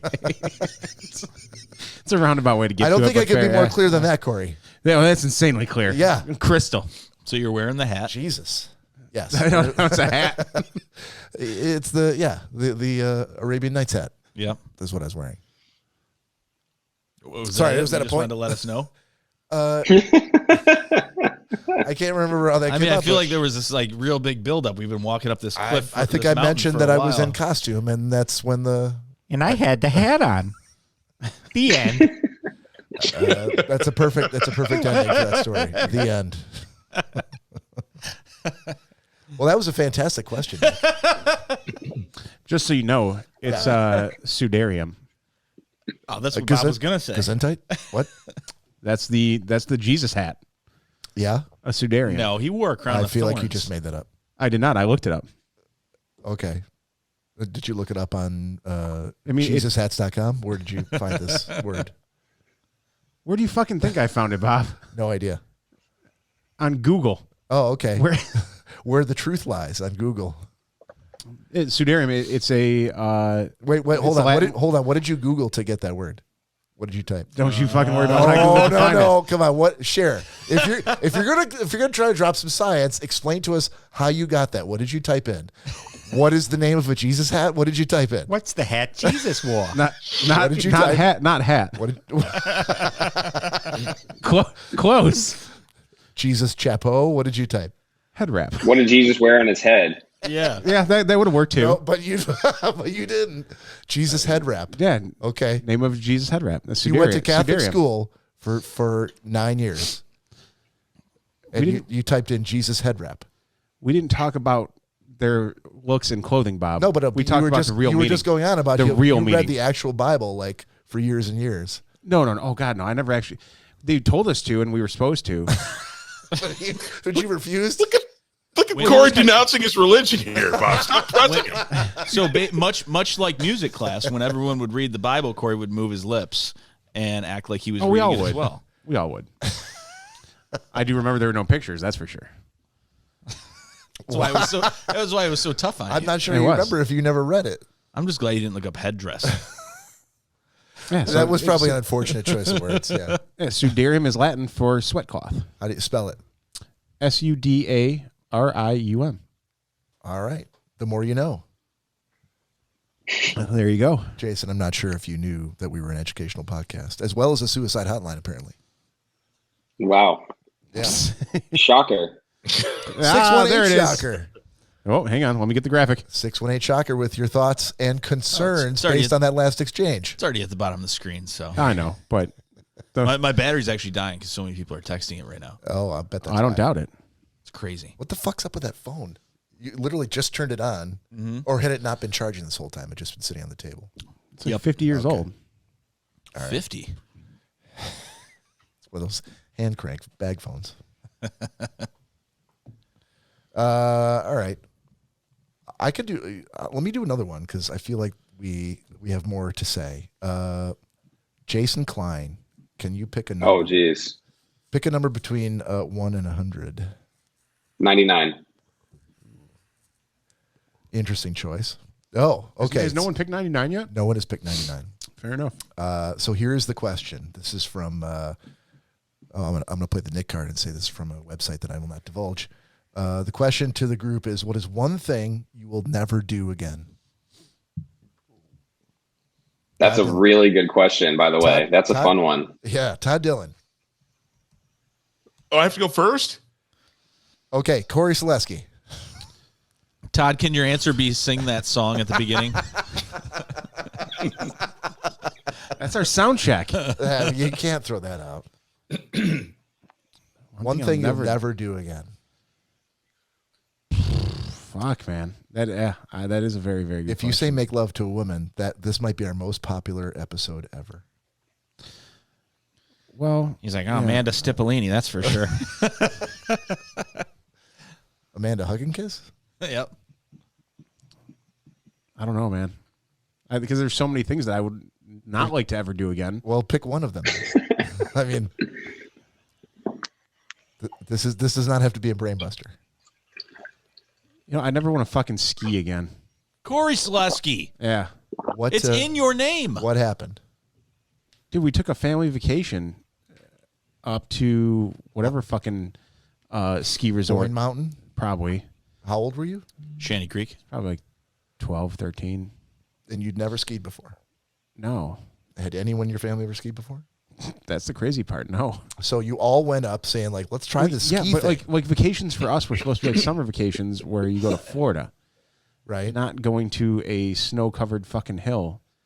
Were you strap skis forced to on. go on this vacation, though? Yeah. Who forced Dude, I couldn't just not stay at home. No, but you make it sound as though like someone kidnapped your family and took you on a ski vacation. No, my parents thought it would be a great idea rather than doing a summer vacation and going somewhere warm in the summer to go skiing in the winter. Okay. They wanted to switch it up. And It was fucking terrible. were you the only one that had a shitty time, or did everybody not enjoy it? I don't think my dad was too on board with it either Yeah. because he had to go skiing with us. And my mom was like, oh, I got a bad knee, so I can't. And she just stayed at the lodge with, Oh no. The old bad knee excuse. yeah, Yeah. which it's true. I mean, so my dad couldn't be like, Sure. oh, you're lying about that. So he had to deal with us, and we didn't have the appropriate, we didn't have skiing gear. We didn't have equipment. skis. Dude. Well, at one point, my dad and I were going down the hill, and my face is just getting bombarded with snow. We didn't have goggles. So who were you trailing behind? Dude, it was in the middle of winter. It was snow. You were all going in up. a single file line. No, it was snow. It was snowing. Oh, okay. So the snow was just hitting you right in the face as you're going down the hill. Okay. It's not that bad. Dude, Were you in shorts? No, I think I had not even ski pants, snow, jeans, big old snow pants on. You had snow pants. Were you doing the beginner where you put your two skis together? I did not pizza it to slow you down. Wow, look at this pro. I mean, yeah. So you didn't go. You didn't start at the Bunny Hill, or with lessons. You just rented your skis and went right to the Black Diamond. Not the Black Diamond. I know dude. there's. But none of you had skied before. the berm in the parking lot. That's why it was such a crazy idea for no a fucking one vacation. your parents didn't sign you up for lessons or anything. You're just like, we're fucking going. Yeah. Okay. Is that why you like gear so much today? Is because you Got to be prepared. Yeah. You were not given enough when you were younger? Hit in the face with snow as you're going down the hill. Could you see your dad's white tube socks while he was skiing? Dude, he was a white tube sock because there was snow fucking everywhere. And the amount of times that he fell, Jesus. Well, I'm not surprised. I mean, you're not as agile on solid dry ground, so I can't You imagine. do realize I played hockey for 16 years. So. I haven't seen it, so. I have. Have you? Yeah. Yeah? Yep. Well, that's, that's forward motion. I mean, And backwards and sideways. Yep, backwards, sideways. couple, and he just starts sliding. But I look at skiing like I look like skating. Like I figure if you can skate, you can ski. I mean, I was able to. That's not I just necessarily didn't fucking true. enjoy it. Well, I don't know that it's true. It's just what I believe. I don't know if it's true either because I've never tried to skate, but I can ski. We'll see. I feel like you should be able to skate then. Okay. Sounds good. Yeah. I'm gonna So go there's a with that. lot of things. I want to see Cory doing karate, and I also want to see him ski. Oh, we got to get a hold of Corky then. Yeah.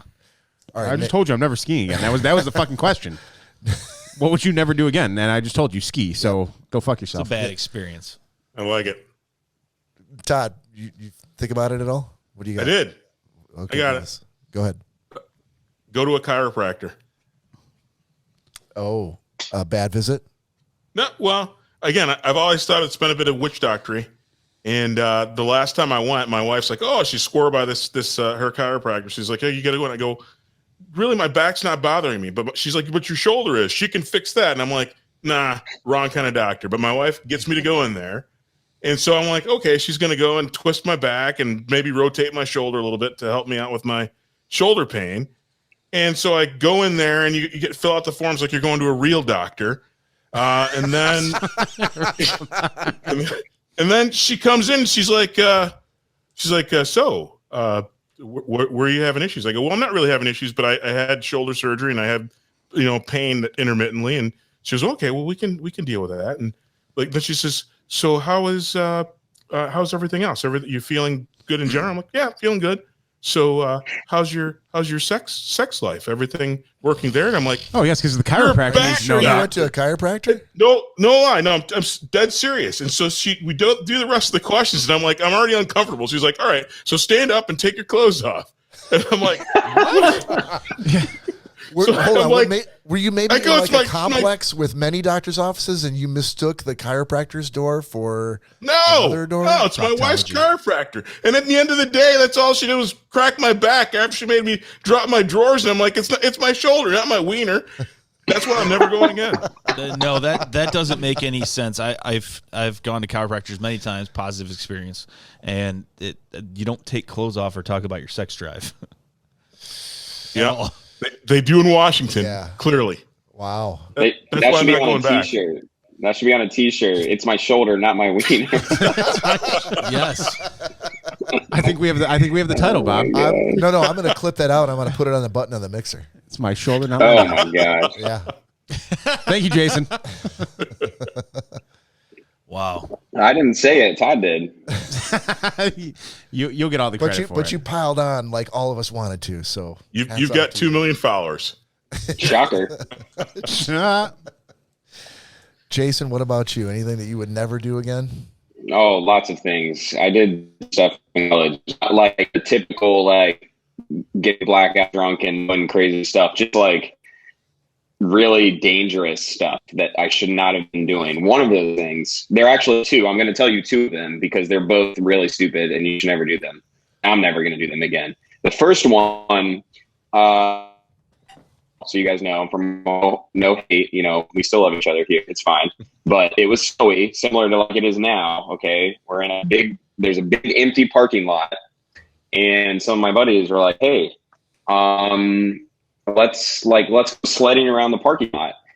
And sure, we like all pile in the car and we go over there, but then we get there and they're like, well, what does that mean? How do we sled around a flat parking lot? So we decided to tie a rope to a sled and we like tied it around the inside of the Honda Civic trunk and then closed it. And then we would hang on to the sled and the person driving would drive like a maniac around the parking lot with the concrete under 3 inches of snow as we're on a sled going around, spinning around like maniacs. And falling off of that is not like falling onto the snow. You're falling off and rolling on pavement. So that was horrible and very painful. Second thing, cliff diving. So for whatever reason in the Midwest, cliff diving, you said? Cliff diving specifically, it's illegal to do. So, you know, there's that part, which is not good. Second of all, in Ohio, the Midwest, there are a lot of stone quarries, Quarry, where they like mine the stone. Well, when they're done mining the stone, they fill up with water and they're like hundreds and hundreds of feet deep. They're super, super deep. But normally they're like the water level is really far down. And there are areas where kids will go and you can jump off. And it's like a 30, 40, 50 foot drop down into the water called cliff diving, cliff jumping. Well, we went at like 2 o'clock in the morning one time with like 10 people and we went to this place. It's pitch black out. It's in the middle of the night. There's no lights around. It's just pitch black. You can't even see the water down below. It's just a cliff. And then people are just jumping off the cliff down below. You can't see anything, but it's like a spot that people go. Well, I'm number one, not a good swimmer and kind of terrified of the water to begin with. I blame my parents. Second of all, I was like not going to do it, but I got peer pressured into jumping off this cliff. Lo and behold, I was in the air for much longer than I anticipated. The water was very far down there. It was like a 40 or 50 foot cliff. I come to find out. And when I hit the water, I had my shoes on and my clothes on. And so I just started I hit the water and, you know, you like go down kind of deep when you jump off of a diving board or something.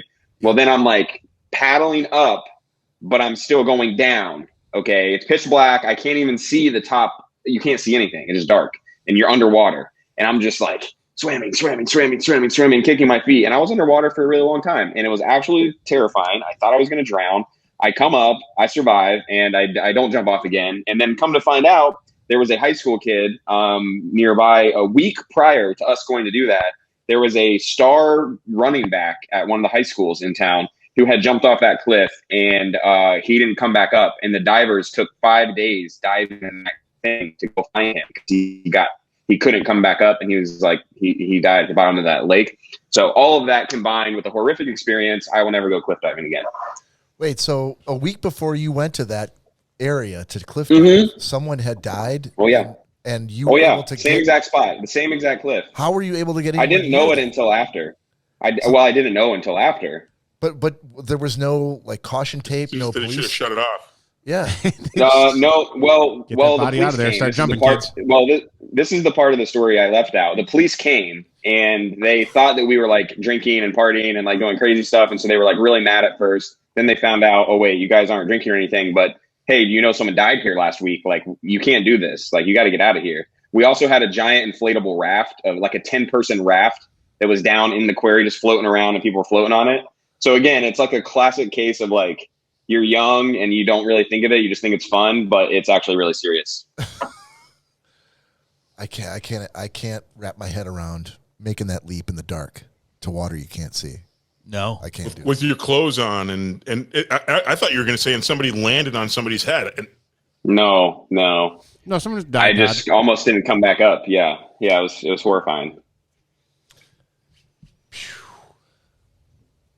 But the car sledding one was kind of funny. So let's lighten the mood a bit. The car sledding was funny. Don't do that. All right. Well, I'm going to rely on Nick Bader to lighten the mood here. Oh yeah, as I always do. Yeah. Mine, we were in Grand Cayman, and my dad was really big on setting up excursions that he thought would be fun because he thinks of himself as like a world traveler, and he's like, oh yeah, always remember this forever. And at a certain point, you're just young enough to where you just, my dad says we got to do it. I guess we got to do it, And he's like, oh, tomorrow we're going on a boat ride. I'm like, all right, I'm bringing a bathing suit. Okay. So I remember we went out, and I don't know if I was like 16 or something. And we went out into the middle of the water, really nice day. And it was very deceiving because the water's like crystal clear. And we're on this giant catamaran that's probably like 20 feet off the water. I'm like, all right, they're going to let the ladder in now. So, get all your stuff on. We're going to go down into the water. I'm like, what? Where are we? Oh, we're going to swim with stingrays. I'm like, we're going to fucking what? Yeah, there's wild stingrays out here. We're like 3 miles into the ocean. I'm like, there's like a stingray farm somewhere. Like we pull up and, and just stick our hand in the water. Oh, no, they're down below you. They're around everywhere, and you just get in the water. I'm like, no. And the guy's like, oh yeah, they're so docile. We do this all day long. We've been doing this for 20 years. No one's ever been stung. I'm like, yeah, I don't think I want to do this. And these are not like, I think they said the same thing to Steve Irwin. Yeah, exactly. These are Steve Irwin stingrays. These are not like the little baby like puppy stingrays, that are like stingrays. that are like the size of a loaf of bread. These are like stingrays that you couldn't make a circle with your arms. You couldn't make them meet. I mean, that big.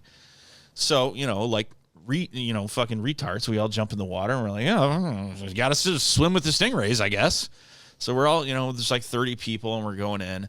And we get down in the water, and it was like 3.5 minutes. Someone's like, oh my God. Oh. And she comes out.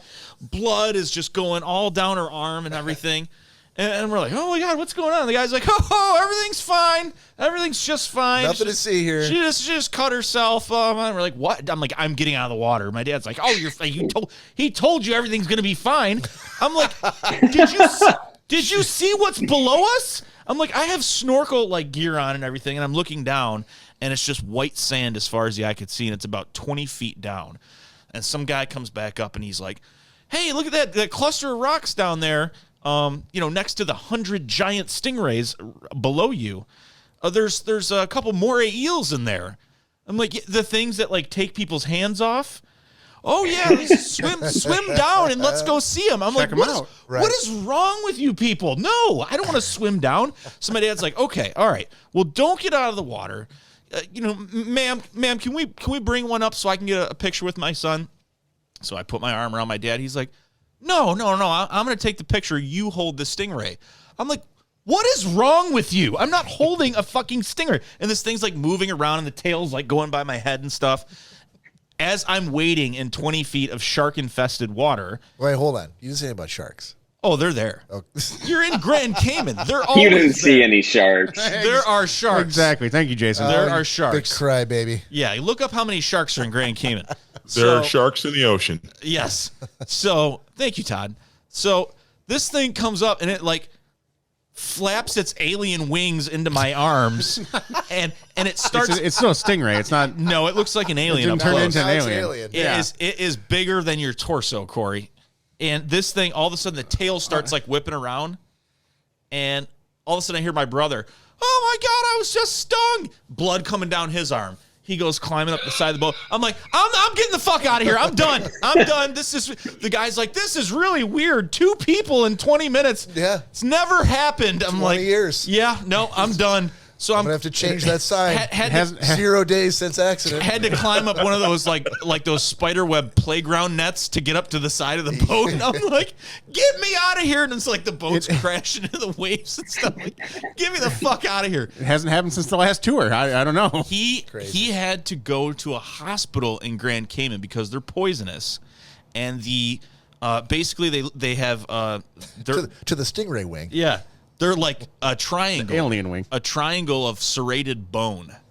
And when they sting you, not only does the venom go into you, but the bone shards break off into your skin. I feel like he was watching Alien for the first time this weekend, and he No. fell asleep in the middle, and he was dreaming about. We can Nick's get having a lot of these moments tonight, huh? I think so. We can get Greg on the phone. He's describing the plot of Alien. And they literally like numbed his finger before he could not feel anything.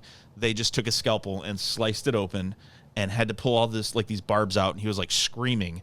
And he says like to this day he has no feeling in that fucking finger. And I'm like, 1 in a million chance. What do you know? It's 20 years. Never happened. How old were you? Like 16, 17, like that. I'm like, fuck this. Sounds like a great family trip. Yeah, I'll never do that again. Wow. Yep. Well, I guess I'll close it out. I would never go to a country concert again. Damn it, Bob. What? Come on. That's it. Todd, we had a very bad experience. Yeah, a couple of them. Yeah. I was only there for the one, but Yeah. I don't need to do that again. it was pretty shitty. Yeah, I'm happy not to have to do that. Wait a minute. You guys are being a little bit. You're holding out. No. Is it the band was terrible or? Didn't see most of it. The whole country music scene. I can tell you. Yeah, I just didn't. I couldn't get on board with it. Why? Tried to open my mind, and I just couldn't. Why not? Well, first of all, it was like 140 degrees inside there, and secondly, everybody was super excited about this band where it didn't really look that hard to do what they were doing. Am I wrong about that, Cory? What band did you guys go to see? Brett Eldridge. Okay. Who's that? Exactly. So Why? Well, then so you're going to give it up though based on that. You went to see Todd Dillon play country music. You're going to be disappointed. That wasn't the first country music concert I had to go to. And he's a big name. My mom and sisters were all about him, and the people with us there were all about him. tons Danielle of was all about him. I love the people that we were like in Todd. You remember your Todd and Jason? You remember your high school auditorium? That's about the size of the place we were, and we were in like the 10th row from the back, so it was like a mosh pit of sweaty. Like there were tons of girls who were just losing their minds over this guy being on the stage, but he had no stage presence, and he really did. He just kind of walked back and George forth Bushes. in his jean jacket across the front of the stage, and I couldn't figure out what the big deal was. And all these girls were like, "Oh my god!" And it was 140 degrees in the auditorium that we were in. And, but again, hold on a second. So Yeah. again, so you're never seeing that guy again, or you guys? It seems like you've given up on country music, and I feel odd that I'm the one here sticking up for country music. Me too. But I've seen two of them, and I figure that's a pretty good representative sample. the problem is Bob knows that country people are usually patriotic folk, and he thought that there were going to be stage presidents walking across the stage to greet him, and it didn't happen. Right? That's why you're upset? No, that's not why I was upset. I don't know that I was upset. I'm just saying that's one thing I would never do again. Okay, well, I love country music, and I would never go see Brett Eldridge. There are other, like, I love Johnny Cash. Yeah. There you go. Love. So that's not true. If Johnny Cash was alive, you'd go see him. Yeah, but I don't really. Maybe I guess I should amend that to say modern country. Yeah, a lot of modern country sucks, though. I mean, well, so this isn't just me then. No, but to impugn an entire music genre. Yeah, but it's only a fact that I'm not going to get to see Johnny Cash again. I'm not going to see Chris Christopherson. I'm not going to see George Strait, who's apparently you can see George Strait. All right, I would go see George Strait. Okay. If you said Well, there you George go. So Strait, it's not would you never. So we thought we threw out your entire account. I would never go see a modern country artist again. Gotcha. Unless a good one comes out 2 weeks from now. No. I am convinced that there will not be any other good country artists to come out. I have one. Yeah? Yep. Jason Isbell. Nope. Tyler Childish. Don't know that. I've heard Jason Isbell, not a fan. Yeah, I don't know what this is about. I have no idea. I feel like Todd's mad at me now. No. I'll send you something you haven't heard before. Send me something. I'm always open to listen. If I don't like it, I will let you know. I find it will hard to always listen. believe that if Mr. Garth T. Brooks came to town, you would never go see No, him. So, how long have you been listening to Garth Brooks? If you're gonna Since compare Friends in Low like Places. how long you've been alive to me, then Well, Garth Brooks went through that phase where he was no, Garth. that was a horrible phase. So he was Garth Brooks, Yeah, Chris Gaines. and then he was Garth Brooks again. Yeah. Did you listen to him pre Chris Gaines? Yes. Okay. I mean, there's a couple songs that I like, the ones that every non-country fan likes, but other than that, Chris Gaines was an embarrassment to all of us. no, I get that. Yeah, I wasn't. I knew you weren't sticking up for Chris Gaines. No, I was God. trying to establish that we were talking about A timeline. pre and post Chris Gaines. Yeah. So you think he went down the tubes after Chris Gaines? No, I just literally haven't. After Chris Gaines, I think he probably had to claw his way back from a deep, deep hole, and I never followed up with what happened to him. He sold like one of the most albums of like a lot After of Chris Gaines? artists. Not Oh, after. his concerts have like No, hundreds of concerts thousands of people. Concerts are not albums. True, but probably didn't- I think he's doing okay. I'm sure he's doing okay. I'm sure he's doing more. I don't than know if he's okay. clawing his way. But as back. far as like number one hit albums post Chris Gaines, I would be surprised. Yeah. Concerts, I would imagine he still sells out everywhere he goes oh yeah, because people remember pre Chris Gaines, Garth Brooks. This is a very deep dive we're doing into Garth Brooks here. Yeah, it's fantastic. Corey loves it. Oh, it's so amazing. Dude, Jason, is this pleasing to you? Or are you like a huge country music fan? Or are you like, guys, anytime you're ready to move on, it's fine? No, I'm not a fan of country music because it's all my parents would make me listen to. Like I would have to listen to that. I couldn't choose anything else. And so because of that, I'm not a huge fan. Though my comment of Tyler Childers, it looks like the chat, someone else agrees.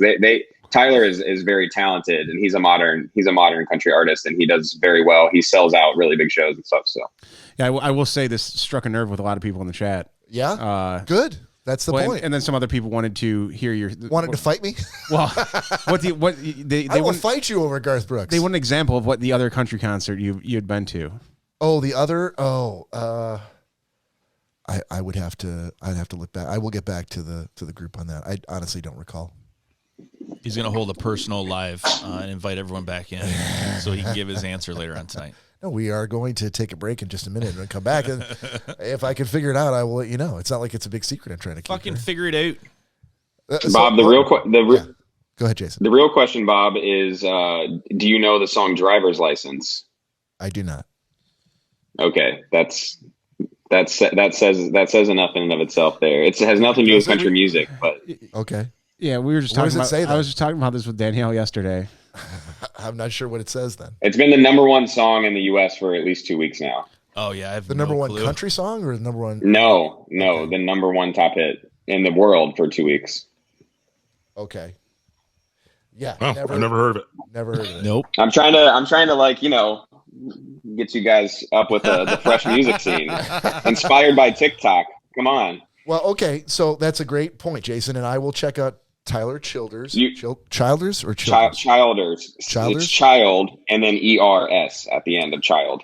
I will check him out because I'm always on the lookout. I have a very broad musical taste, and I'll always be willing to give someone a try. And for those folks in the room who are doubting, I will say that there are other. I just remembered the name of the other one I like, and her name is Margot Price. Margot Price is technically, I guess you could say she's modern country / indie, I guess.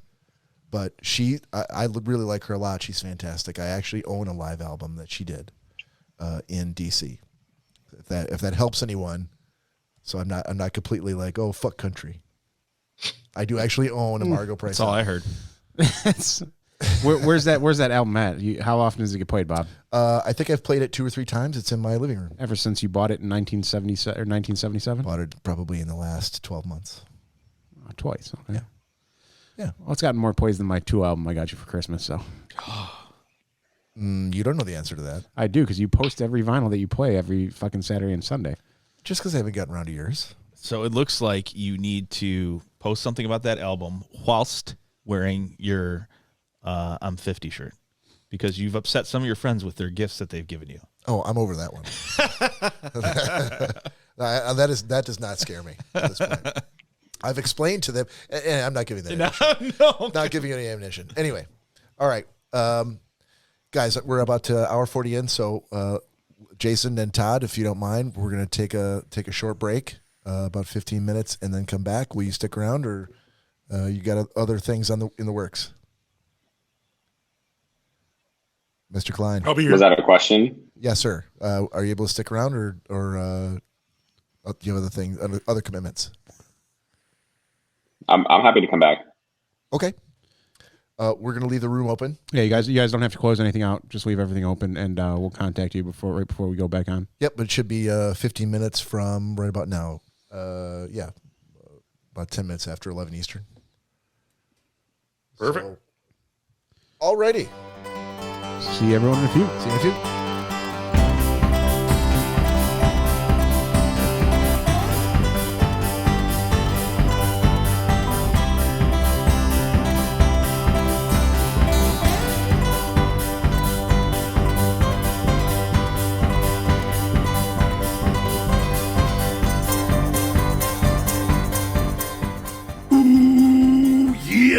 Hey, brother, you're listening to the Schnozzcast, dig it? My boys Cory, Nick, and Bob probably crushing some cans before the next match. Yeah, Miss Elizabeth and I never miss the opportunity to feel the excitement that is Schnozzcast. Yeah, you know the Macho Man is the Tower of Power. Too sweet to be sour. Take it from the Macho Man. Hang in there, brother. Ooh, yeah.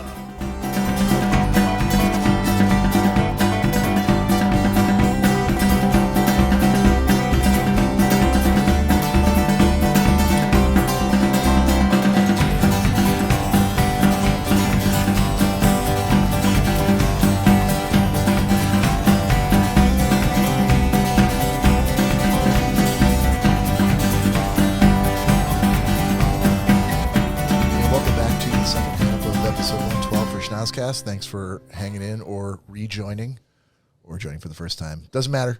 Glad to have you. This is Bob. Got Nick and Cory. And Todd and Jason will be Todd. back in 1 second. There they are back. Hang on. Hey, Perhaps you're listening to us in the future. Wait. Tell me when Todd's on, because it just reminded me of something hilarious that Todd will be able to weigh in on. He is on. Todd Dillon. Todd, you need to unmute your mic. All right, sorry. Yes, perhaps they're in the future. Yeah, perhaps people are listening to us in the future saying, "What the fuck is going on?" Yeah, I'm sure that's when a are they common gonna When are they complaint. going to learn with that Todd Dillon to not test his equipment out on the episodes? I don't know. We're waiting on Jason Cline as well. Jason? Oh, I see Jason This Cline. must be some user error on Cory's part. Dude, their mics are back on. They're live. Do you have it turned off on the mixer? Nope. Everything's good. So perhaps you're in the future and you're listening to us and going, In the year 3000. "Yeah, in the year 3000." Remember when they didn't have flying cars? I know that they still don't have flying cars. No, in the future. Oh yeah, that's what they're going to be saying. Yeah. Looking back on us, How did they get around with their feet? I don't know. They, who knows? You know, I mean, really, Well, they honestly, know. by the year 2000, we thought that there would be flying cars, but I'm by the year actually 3000, they have to be. quite disappointed that we don't. The have government flying doesn't cars. want us in the air. I mean, they don't want us in the road, much less the air. All right, can you guys hear me now? I had to exit and come back in. We got Jason. Todd, try that. Yeah, try exiting, come back in again. Can't hear you. But Jason, yes, we got you. Thank you All for right. confirming. I think that's my only job here while Cory is trying to. Can I just say while we're waiting on Todd to come back, I need 30 more followers to hit 2.7 million on TikTok. We're close. Oh, we're the same way. Yep. And hold on, you're Which is- expecting that the Schnozzcast is going to help you get there? Of course. 30, we just need 30 people. 30 very poor souls. Well, so if You you're hear out there, yes, Todd, you back? Can you hear me? Yes, we got you. I'm here. So if you're out there in the chat room and you know a friend who may have a friend, send him a text right now and tell him to jump on the chat. Introduce him to the Schnozzcast and to Jason Cline. You know what's crazy? The last time I was on, I was like maybe 1.3 or 1.4 million followers. So I think you guys are a good luck charm. That's what that means. Well, I think we know what that means. I don't know what that means. If you can send some of those followers our way, Jason, that'd be fucking fantastic. Your numbers went through the roof. Ours stayed just about the same. Stop hoarding all the followers, man. Hey, Todd Dillon. Yes. Cory, we were having a little bit of like marble mouth syndrome when we started before you guys rejoined. But that reminded me of something.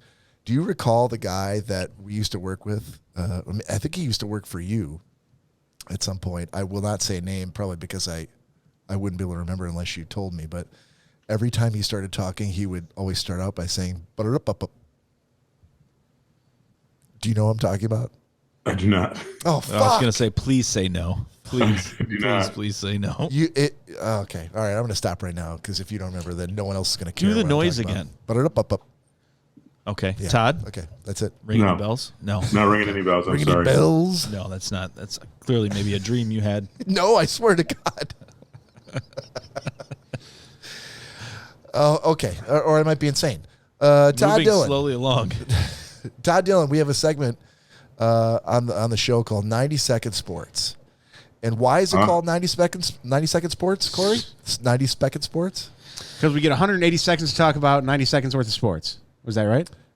Okay, I wish. No, we do not. Okay, well, we only get 90 seconds to talk about because we're not a sports podcast. No, we're not. Nick is not a sports fan, and therefore he's graciously allowed us, out of a 2-hour podcast, 90 seconds to talk about sports. Yeah, I was held under duress to do this as it is. So. Yeah, so the quality control is Nick literally setting a timer on his phone and telling us go, and then rudely interrupting when the 90 seconds It's the name of the segment. It is. So because we have Todd on the line, I wanted to dish it off to Todd, being a big sports guy in a number of different areas, to kind of lead the charge with Cory and I jumping in. So, Nick Bader, let's kick off 90 Second Sports. Without further ado, Mr. Todd Dillon, do you have anything that you need to talk about first? Do you know something that you want to talk about? Because the 90 seconds goes quicker than you think, my friend. It's a hard line on that 90 seconds. It is very hard. Okay. I'm ready. That's what she said. Okay. Exactly. 90 Second Sports starts now. Sweet. Hey, what about that Super Bowl last week? Tom Brady, 7 rings. Am I the only one who was betting on Tom Brady and the Bucks from the beginning? No. God, no. Okay. Well, I was people hate not. Tom I Brady. thought KC had way too many weapons. And sure enough, kickers were spectacular in the game. Todd has a Todd very special place in his heart for kickers. Todd loves a good kicker. Kickers, they're the best. You see the punter drop like the first 2 snaps to him. Yeah, that was only the start of their troubles. But I'll tell you, like, everybody who asked me who I was going for, and I said Brady, every single person was like, no, man, KC's going to take it. I didn't see. I was hoping. I was rooting for Tom, and so I'm glad that they won. But I thought I didn't think that they would be able to hang with. I didn't think that defense would show up against the fastest guys on the field, and yeah, I was wrong. I'm glad I didn't bet the game. Yeah, I was going to say, I think a lot of people, at least that I know, who were going to make KC would have lost a lot of money. Dude, I know way too many people that lost money on betting on KC. Yeah? And I don't understand because it's not even really following football like other people do. I'm like, dude, Tom Brady is going to come out on top with the Buccaneers. There was no doubt about it. So, I mean, Right. I understand people had a lot of faith and trust in KC, but I just didn't see it happening. I knew guys who made money calling the fact that Gronk scored 2 TDs. And that was 90 Second Sports, ladies and gentlemen. Unfortunately, I had to mute the microphones because we don't allow cheating on this podcast. But unmuted, 90 Second Sports. Anyway, fantastic, sports. gentlemen. Anyway, sports. Fantastic. Sports. Nice. Sport ball.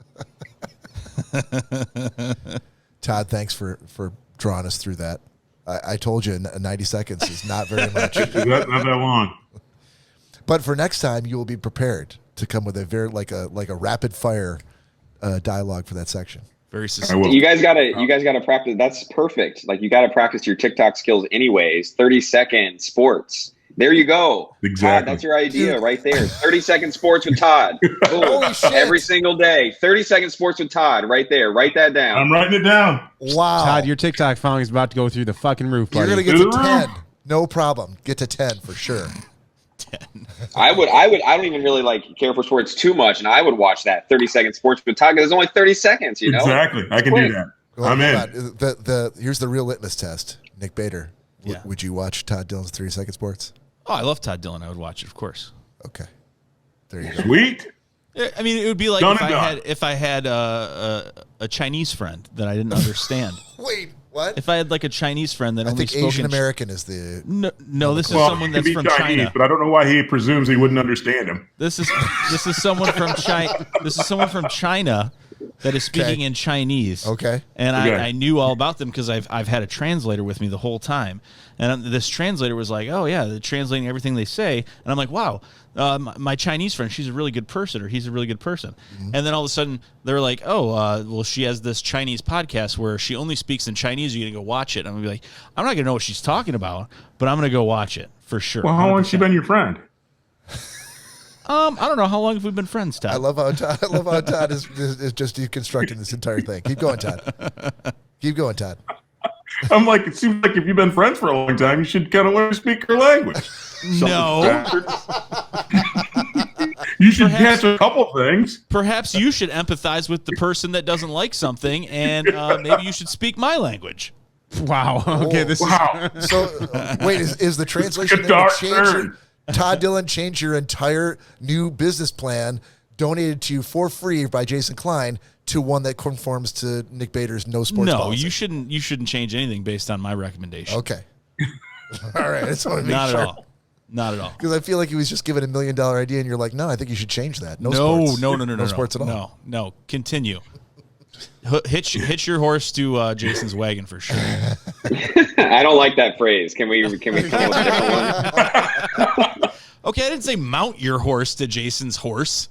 I said Wait, hitch what? your horse to his wagon. What? I know what you said, and it's still I don't like it. That's what Yeah, I'm saying. okay. Can we I go to didn't another like, one? I didn't like your explanation even worse. Okay. All right. All right. Todd and Jason, we do have a segment that we do very, very infrequently, but we've had some topics sitting here in the hopper for the last several months and have not gotten to them, but today seems like a great day to do it. So we do a top 5 segment in which we've covered, I think, only one other thing. I think we only did it once. I think we only did do it once. Was this one of those segments that you really wanted to get off the ground and we just never came back to it? I did, and it absolutely did not get off the ground. It's It went nowhere fast. still on the ground, but we're gonna see what happens here. Who knows? We've got Good Luck Todd's Jason Cline. Good Luck Todd's. Good Luck Charms. Presidential. Jason Cline The and Todd Dillon. presidential. Hey, I'm catching these mistakes as I'm making them. So what we're thinking about for today was top 5 fast food joints. Now, in order to qualify as a fast food joint, it has to A, have a drive-through, and B, be fast. There are drive-through restaurants, I'm sure. What else am I forgetting? We had early conversations about this. Yeah, like 6 months ago. So I Yeah, have so no. if Yeah, you could really. I don't remember. cast your I mind- don't remember the rules for. Cast your mind back to the dewy slopes of 6 months ago. What was the yardstick for being fast? I don't remember that part. Somebody said something with a restaurant going like, "What about this one?" And you're like, "No, that doesn't really count. Doesn't count." Oh, that's helpful. Thank you. Yeah, I I'm trying to recall. Okay, so we're just gonna say So it has to have a drive-through. Got to have a drive-through. All right, and does have to be. There's no particular order. So like Walgreens pharmacy. That Right, work? CVS drive-through doesn't count. Oh, damn it. where some of the best food comes from. All right, Cory, I know you have notes in this one, so we're gonna let everyone have a chance to think about this. So let's start with you. All right, starting from number 5. Yeah. Popeyes. Number 4, Tubby's. Number 3, White Castle. Number 2, Arby's. God, these are horrible. And number 1, Yeah. which I just now realized doesn't really fall in the category of fast food. I'll see if you guys will accept it. Tellway hamburgers. Why wouldn't that? Oh, because there's no drive-through. There's no drive-through. It's walk-in only. But they do have like a walk-in drive-through, if you will. What do you mean a walk-in? What's a walk-in drive-through? They have like a little separate area on the side where, because they have like a tiny little diner in every one. Yeah. For like 10 seats. But then there's also like a little side area where you just walk in and place your order. And To go, yes. that doesn't count. It doesn't count. No, because every Chinese restaurant has the same thing. You can go to the counter, place your to-go order. Yeah, but that wouldn't be a fast food joint. I think the absence of a drive-through would disqualify it. And I feel like maybe this is what I was thinking of. This is the thing that disqualified it, or that we had to make a ruling on. So other than that one, I agree with everything else. I mean, I think I feels like Nick has a problem with the 1 through 5 ranking. But Well, okay, then here you go. Then for my number one Yeah. fast food joint that we don't even have around here, Whataburger. okay, Mm. that's There you not go, a, that's Jason. not a Oh, sit-down, yeah. that's a drive-through. That's a drive-through. Okay, Yes. and that's your number one. Dude, by far, Yes. Whataburger's fucking It's my number one. fantastic. Is it really? All right. It's not even in my top 5. So Oh shit. Oh, thanks, Jason. All right, I want to leave. Jason, can I leave you for the end then? Because I feel like Yeah, this that's is going to fine. blow our minds. no, it's Especially not going with- to blow your minds. But Oh, come on. I like to set very high expectations and then impose them. I like to set very low expectations so I can always beat them. That's the trick. Todd Dillon. It sounds like you already know your number one, and it's fine to say that's Cory's. Yeah. So, go ahead. What do you think? So I got Popeyes coming in at number 5 I think as well. Todd had Popeyes a 5. Yep. I am, the Arby's thing kind of threw me for a loop because I hadn't originally thought about them, but I still got to say, all in all, I got to go with Jack in the Box. It's been rejuvenated out here because they have a very broad fast food menu. So Jack in the Box would be number 4. Number 3, got to go with those White Castles. God. And for number 2, another tough one. Is Daily Burger still around? Daily Burger? Yeah, in Westland. I do not know. I don't know if it's still there. If they're still there, it'd be they're in number 2. But I guess I'll take for mainstream. I'll do Carl's Jr. Okay. And then Whataburger's your number 1? No, Whataburger's number 1. Okay. Tell me what your number 4 one was again. What was your number 4? Went Popeyes, and then I went. I can't remember. It wasn't White Castle. It wasn't. No. White Castle was 3. Yeah. All right. Arby's. Arby's. Okay. I also had Arby's at my number 4, and I don't understand why more people don't have Arby's. Is Arby's that horrible? Or, like, are you and I only the only people who like Arby's? No, No? it's in Okay. mine. There's not an Arby's where I live, so I can't eat one. Okay. I know what it was. Jack in the Box. I feel like Todd, did you go to Jack in the Box in Michigan? When I was little, they shut that down pretty early when it killed Rodney Allen Rippey.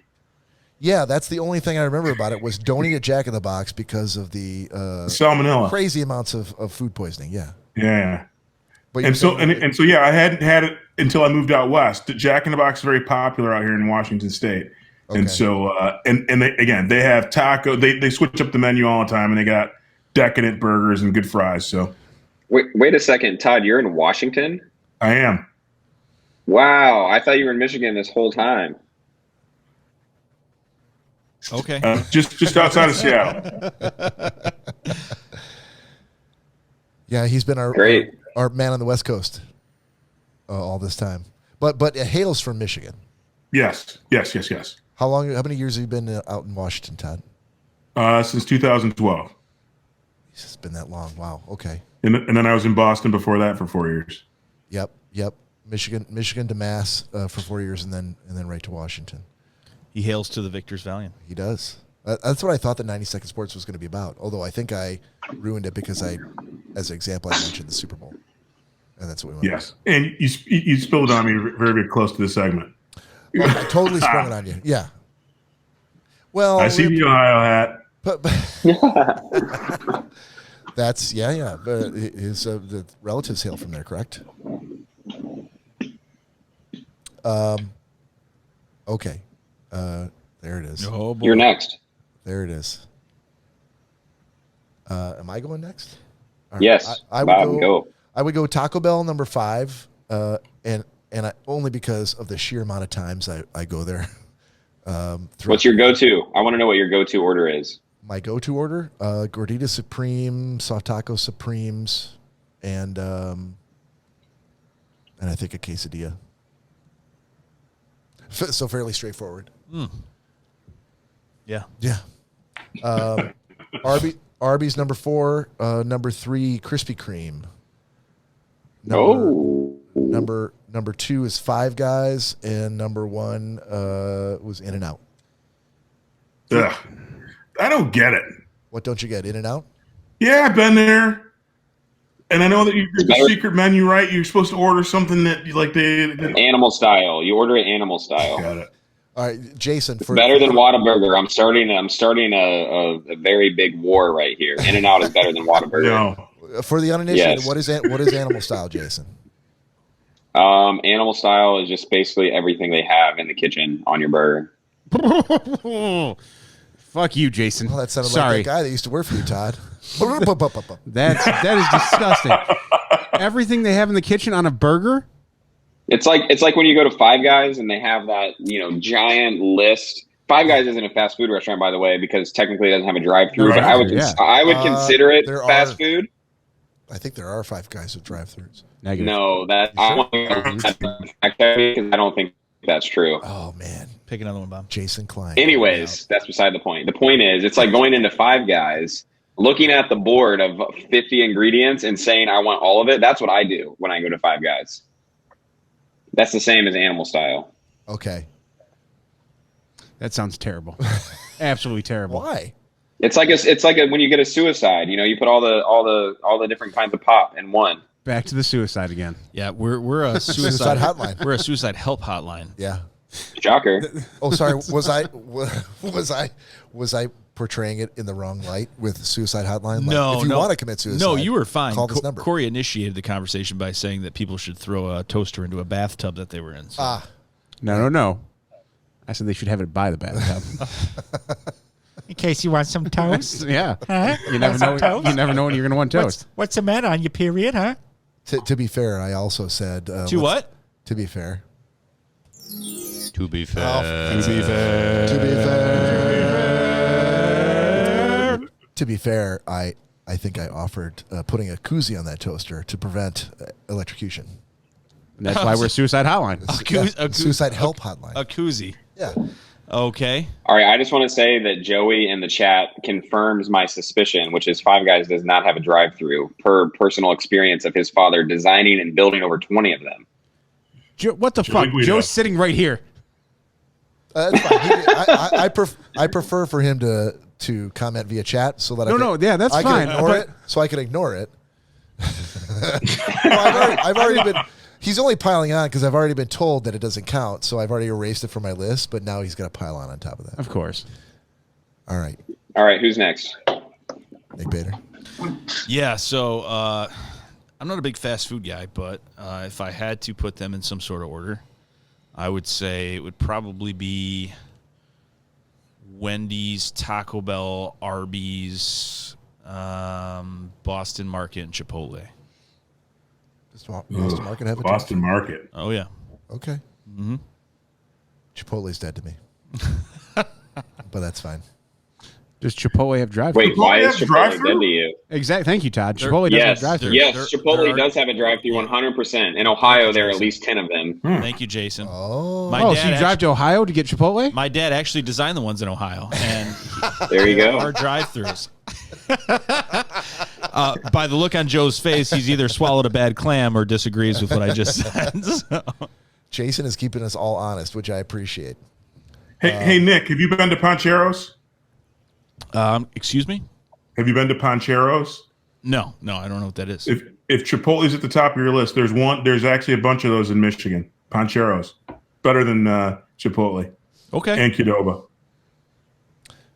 Jason, you asked why Chipotle is dead to me. The answer is when the lockdown started and restaurants had to figure out how to deliver food to their customers without them being able to come in the door. In Dearborn, Michigan, where I live, there is a big shopping complex in which there's a Chipotle and a Qdoba. Chipotle completely didn't figure it out and had people lined up outside waiting for orders that were never received, and people who had phoned in who then whose orders were lost, and they lost all their business that week to Qdoba, and I've never gone back. There was just no excuse for them not to figure it out. Fair. So that leaves you, sir. Oh, that leaves me. Okay, this is not. You really hyped this up. This is not too much hype. Although there are a few on my list that no one has said, which actually is kind of shocking. So we're gonna start at number 5 because that's what y'all did. We're gonna start at Shake Shack.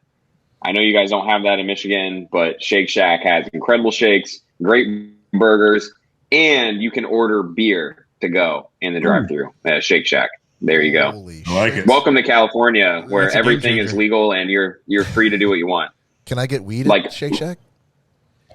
Soon. That's on their 2022 menu. Yeah. Fantastic. I thought you guys were still in So lockdown. we are still in lockdown. It doesn't mean I can't go through a drive-through. That's like the only thing I can do. Oh, you say you can do anything you want. I mean, that's kind of a far cry. Well, in normal times, you know. Gotcha. Okay, number 5, Shake Shack. Number 4, McDonald's. I know, surprising. However, McDonald's just like, it always has something that you're craving at whatever hour of the day, and you know what it's going to taste like, and it tastes the same anywhere in the country. No matter where you are, it's going to taste exactly the same. So I like McDonald's for its consistency and for its ability to fill me up for less than $5. I'm a value menu kind of guy with the $1 coffee as well. You can get a large coffee for $1, which is really good. All right. Number 3 is Taco Bell. Of course, got to get a Baja Blast and a Gordita Supreme. I like the soft taco Supreme. I'm not a hard shell taco kind of guy. I think it's messy. It's kind of a joke. It's not a real taco. It's got to be a soft shell. In-N-Out Burger is number 2. It's just really good. You get $4 burger, but you get it with animal style. It tastes really good. There's always a line though, so that sucks. Number 1 for me, and I'm surprised that no one said this. Maybe I'm missing something, but Chick-fil-A is definitely the number 1 for me. The milkshake is delicious. The chicken is very good. It's supreme. I don't know. It's very good. We just did we just get it? No. Okay. So there's been 3 of them in the area around here, Jason. Okay. One being in a hospital, 2 of them being standalone stores. They just opened another one up on Hall Road in Sterling Heights. Danielle and I passed it today. There was a line that wrapped around. It was probably a 4-hour wait. No. Chick-fil-A they are the most efficient. Like think the line looks long, but it'll be quick. Jason, my friend, Cory. when I tell you, we passed this line. And people out in the Sterling Heights area, because there's one in Allen Park that's nowhere near Sterling Heights. There's one in Midtown in Detroit that's the one in the hospital that you have to be either a patient or employee in the hospital right now to get to it. And then there's one in Novi. So the one in Allen Park was busy for a while, and I know they are very efficient. Chick-fil-A does do a great job as a franchise. I will give them that, dude. But this line it's I can't even begin to explain to you. Even though they can be the most efficient they want, and 4 hours was obviously an exaggeration. In all honesty, though, an hour and a half wait would have been how this line was. There was officers out there directing traffic along with Chick-fil-A employees. And I will say, I don't think it's that great. It is. I think it's all right. And Popeye's chicken sandwich and Wendy's chicken sandwich kick their chicken sandwiches butts, though. I agree, Todd. I agree. No, the chicken's so much smaller. Chick-fil-A gives you a giant piece of chicken. But the seasoning and everything, it's not there. It's a Popeyes and chicken Wendy's sandwich. spicy chicken sandwiches dominate. Dude. But especially you know that Chick-fil-A does more sales than any of the other restaurants, and they aren't even open every day of the week. No, I don't disagree. I think, like I said, I'm not even knocking them. I just think that they make the third best chicken sandwich. But again, they have a diversified menu. I think and early on, I was an early visitor when they were more popular. And the one thing I didn't like was I ordered a sandwich that didn't have anything on it, and so it was like a plain chicken breast on a bun. And I'm like, it's not bad, but they didn't do anything to drag me back. And even out here where they're opening up, there's always a huge line. And even it's just a discouraging fact. Even if they're fast, when you're driving by, you're like, yeah, I'm not waiting that. So I've got a pro tip for all of you guys worried about the line. This is a testament to how just like crazy efficient Chick-fil-A is. I don't work for them, or I'm not sponsored by them, just for the record, because I know it sounds like I'm like hyping them up here. So the pro tip is you can just order on their website. Okay, you can actually download the app on your phone, Chick-fil-A app. You can order. I swear to you, I go to their parking lot. The line's long out here as well, because it was the first one in like a 10-mile radius to be built where I live. And the line is like wrapped through an intersection down the highway. It's crazy. But what you do is you pull into the parking lot, you pull up the app, you order what you want, and in less than 3 minutes, your food is ready to pick up. Like, it's that fast. It's the pro tip that most people don't know about because they're too lazy, I guess, to download the app. But they prioritize their people who are ordering online versus the people that are in the line. So you can just pull into the parking lot, download the app, order it. There are no extra fees or charges. You walk up and your order done after 3 minutes. It's great. I like it. All right. Yeah, I didn't mean to speak that long about our fast food, but That's the whole point. I don't know, man. I've been to the one in Allen Park. It's the only time I'm like, I should probably try this Chick-fil-A thing. And obviously it was a lockdown. Restaurants were closed. So though I waited in line for 45 minutes and I got my food and it was okay. I would probably take Wendy's over that, but I feel like it was probably only because I had to wait so long. It soured my opinion of them. I sad to say, Todd, I've never been to Popeyes. You're missing out, dude. I've never been to Popeyes either. These white people. You do have Popeyes out there, though, don't you, Jason? Their spicy chicken sandwich is out of control. Out of control. Jason, it is. Jason, you have Popeyes out there, do you not? Maybe somewhere. I don't think there's one close. But if Todd is so like, man, this is the best chicken sandwich I've ever had, I'm going to have to make the trip. I'm going to have to make the trip to Mecca. It's not the best one I've ever had now because actually I've knocked it off and mine is better. But at the fast food restaurant, it's the best spicy chicken sandwich. All right, Todd, I'm gonna get in my car and I'm gonna drive up to you in Washington. I'm gonna have your chicken sandwich. All right. There you go. I'm in. He does have a big green egg, so. Well, you don't fry chicken on the egg, though. Not yet. I know, but it's notable to say. I think. But to your point, Todd, you were telling us earlier that you had actually recreated on your own the recipe for Popeye spicy chicken sandwich, and for Chick-fil-A spicy chicken sandwich as well. I didn't realize this. Chick-fil-A, their little secret is they have a little bit of a confection sugar in their flour mix, and they marinate in dill pickle juice. And you cracked the code. Well, no. So again, I've surfed several of the YouTube spaces people are doing to knock them off, and then I take the knockoffs and then add and change things to see if I can get it to either exactly to what I've had or my version, which I think I like better. I use different spice combos to get to the same end. All right, Todd's Chicken. We're going to start opening up locations on the West Coast. We're going to eventually make it to Michigan, but let's go. I got to get down to that 3 minutes because I'm like, it takes me about 3 hours to actually get one of these babies made. Todd, yeah. Along with Jason's idea for 30-second sports, maybe another thing that you do on your channel is, have you seen the videos where people are trying to cook something, but they have like a camera mounted like directly over the cooking area or the prep area, and it's a lot of cuts. Like they'll basically take like a bunch of eggs and they'll place them in the pot, and next thing you know, they're all like your eggs are beaten. and then there'll be something else that happens. But they kind of like the work of doing the prep is what they fast forward over. They just kind of go like, start of step, end of step. Yeah. That's one of the reasons why I got hooked on TikTok, actually. I actually saw a couple of recipes, and I was amazed by the creativity to be able to put a whole recipe and demonstrating what you're doing in 30 seconds. So that's actually one of the hook factors for me.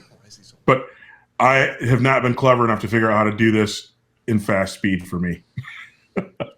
I think just filming little different clips together and using, like, Cory can probably help you out with a platform or an app to use to be able to take those different clips and stitch them together. Snippets and clippets. The snippets and the clippets together. Todd, you can always send them to me. I'll take care of it, bud. Yeah. Don't do that. We need him focused on the podcast. Just get him to, you're going to teach a man to fish, right? Yep.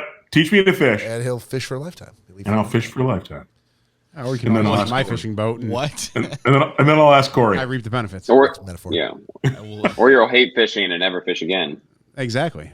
Oh my God. Just let me take care of the fishing. It'll all Choke be good. and die if I hear another platitude. All right, that sounds like that's our cue to move away from this. We're gonna wrap it up here. We'll do a little pick of the week. However, first, Nick has a shot poured for us here, which is probably getting cold. So That I do, and it's probably getting warm. So, Jason, if you've got any more of that bourbon left, or if you've moved on to the beers, the IPAs, We went through both of those, and now we have some rum and mango juice. there you go. Todd, Oh here's my water. God. Todd, here's water in your eye.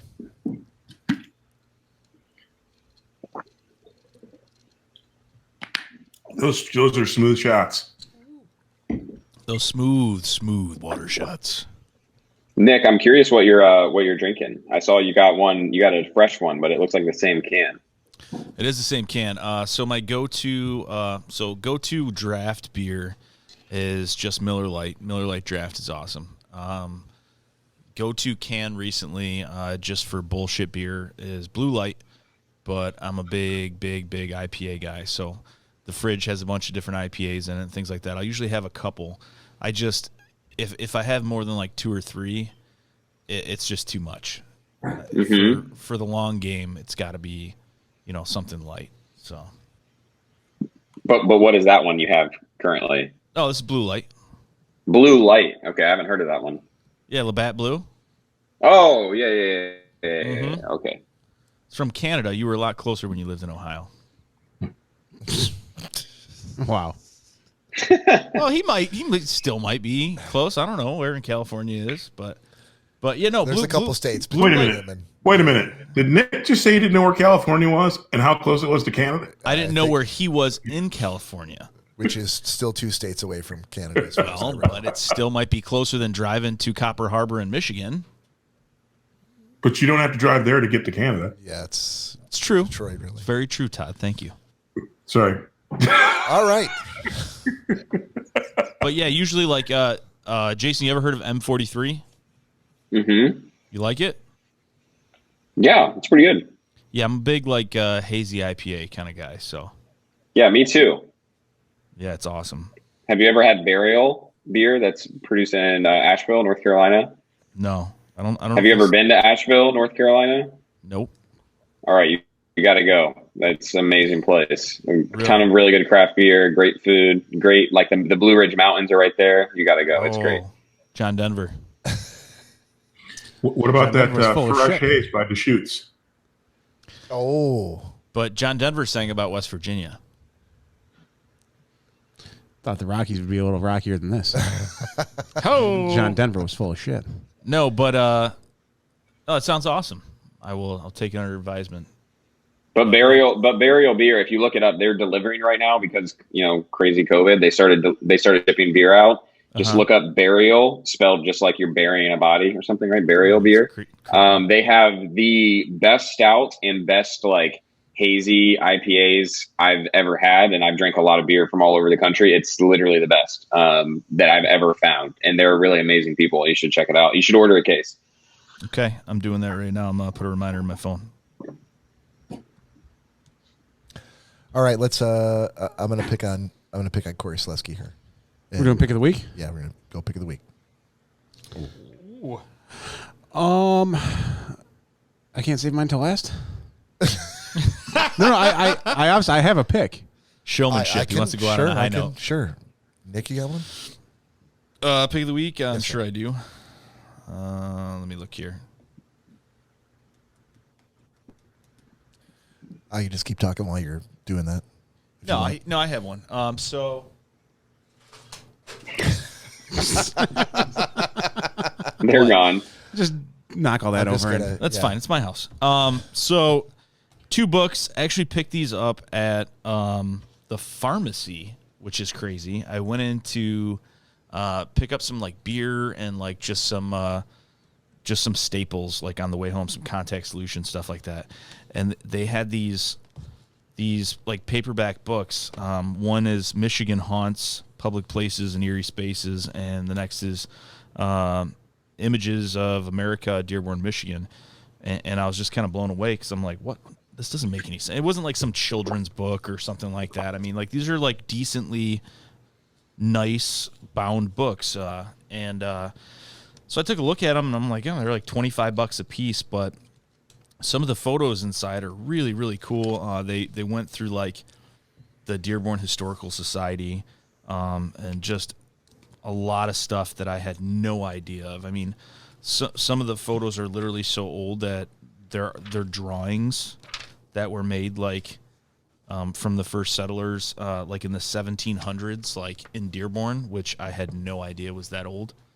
And then the Michigan Haunts one I haven't really dove into, but just from what I've seen, it's pretty self-explanatory, pretty fucking sweet. We had DPX on before, so we're kind of into that stuff. But so the Images of America, Dearborn, Michigan book is Craig Hutchinson and Kimberly Rising, and the Michigan Haunts is John Milan and Gail Offen. I looked him up online, and the forwards by Reverend Gerald S. Hunter, who we all know who that is, of course. Oh, but his homily on Sunday was sublime. But it's kind of weird because the Dearborn, Michigan, like sepia photo that's in the front, and I posted the books on Facebook, and my cousin Derek commented on how this kid right on the front here looks exactly how my brother did, like growing up. And this picture looks exactly like my grandfather when he was that age. And then there's like Derek and me, and it's really strange. But aside from that, the books are really good. So look up the books online if you're interested. The Michigan Haunts one would be probably pretty good if you're from Michigan or around the area. Dearborn one probably for someone like Jason and not so much, but definitely cool finds. Yeah, if anybody in the chat is interested, let us know and we can post a quick pic of the books on the chat. Link. Or you could text us at 618-SHOCKER and we'll reply back with You that. can, or leave us a voicemail. All right. Hey, Jason Cline, do you have a pick for the week? I do, but I'm feeling a little nervous because the voice is coming from not a video. The video's gone. So I'm like a little nervous now, this like phantom voice to answer to it. Do you want me to go to over to Todd and you can Hold on, Cory, you know what he's talking about? No, you're still on video. No, he is. We're not. I see you, Todd, and Jason, and we're not there. Oh, I messed that up. Okay. Bob, if you could mark the time. Why would I mark the time? Mark the time of Cory saying that he messed something up. Hold on. You're assuming that I It's 12:09 a.m. And I'm looking for Cory's admission that he screwed up. In my head, I just go, he screwed up, and that's good enough for me. I don't need him to agree. All right. I can go though. I can go without seeing your face. Oh, there you are. So now he's gone. Yeah, that's great. now Cory's gone. Perfect. All right. So that's how it was supposed to be in the first place. All right. So my pick. I don't know. This is a tough one to get down to just one. I'm gonna I guess do a pick, and then I'm gonna tell you about a new app / social media platform that's blowing up that you guys I think would be really interested in. So first thing is, it was over Christmas, like the Christmas break. We drove up the Northern California up into Oregon coastline, and amazing. It's called the Gold Coast. Once you get up into Oregon, it's like the most beautiful thing I've ever seen. And then there's this little town right on the, like just across the southern border of Oregon called Ashland, Oregon. The nicest people, the quaintest little town. It's a mountain town, like mountains on both sides that you see. People were super friendly. It's a very like picturesque type of town. That's definitely, I'm 1,000,000% going to go back. That's a lot of percent, but yeah. It was a really fun time, really cool town. I might live there one day. It's beautiful. It's a really cool place. And then just real quick, an app. There's a pick of the week. I'm sorry, maybe I'm the guest, so I get 2 picks. But the app is called Clubhouse. I don't know if you guys have heard of Clubhouse around the rumblings of the world these days. Todd Dillon. Why are you laughing? Because Todd Dillon literally sent me an invitation for Clubhouse today. Wow, look at that. See, the universe is speaking to you. Yeah, Bob. The universe is speaking to you, Bob. So Clubhouse is an amazing app. I've been able to meet some really incredible people there. People are very open to networking and collaborating and just being very friendly and generous with their time and their skills and like whatever it is. It's a very, very, very cool app. It's in the pretty early stages of it being one of the biggest apps in the world. Definitely advise you getting on there as soon as possible. Happy to, tour you guys. Once you get on there, you guys can search me up if you want and find me. I'm happy to like host a room with you. So you can host rooms. You can have, it's really cool. I don't want to go too much into it other than say, if you're not on Clubhouse, if you're listening to this podcast, anyone that's here now, don't sleep on it. It's going to be a really, really big thing. So absolutely agree. Great pick. Do you guys feel like, Todd and Jason, do you feel like this is another one of those, I'm not discounting what you're saying, but that I feel like there are a number of these platforms that come up that seem like they're like, oh, this is going to be fantastic. You go on and everybody's really nice, but that you've only got a limited amount of time, whether it's a year, whether it's, I'm not sure how long it is before something happens to it where it just kind of sinks into the depths of mediocrity like the rest of the social media platforms that you left to go there. To put it this way, Bob, I see Clubhouse as big of an app as TikTok and as big of an opportunity as TikTok was when I started TikTok a year ago. Like it will not go away. It's only going to get bigger and it's going to have a huge impact. For instance, Elon Musk is going to be on a panel with Kanye West in the coming weeks, and it's going to break the app because there are going to be too many people trying to listen in. It's going to be crazy. So yeah, I don't think it's going away. I think it's worth investigating and spending time on it. So briefly, it just says Clubhouse is an invitation-only audio chat social networking app launched in 2020, and it is worth nearly $100 million at this point in time. So, yeah, I will definitely look it up, Jason. And Todd, if you could be so kind as to invite Mr. Bader and Selesky.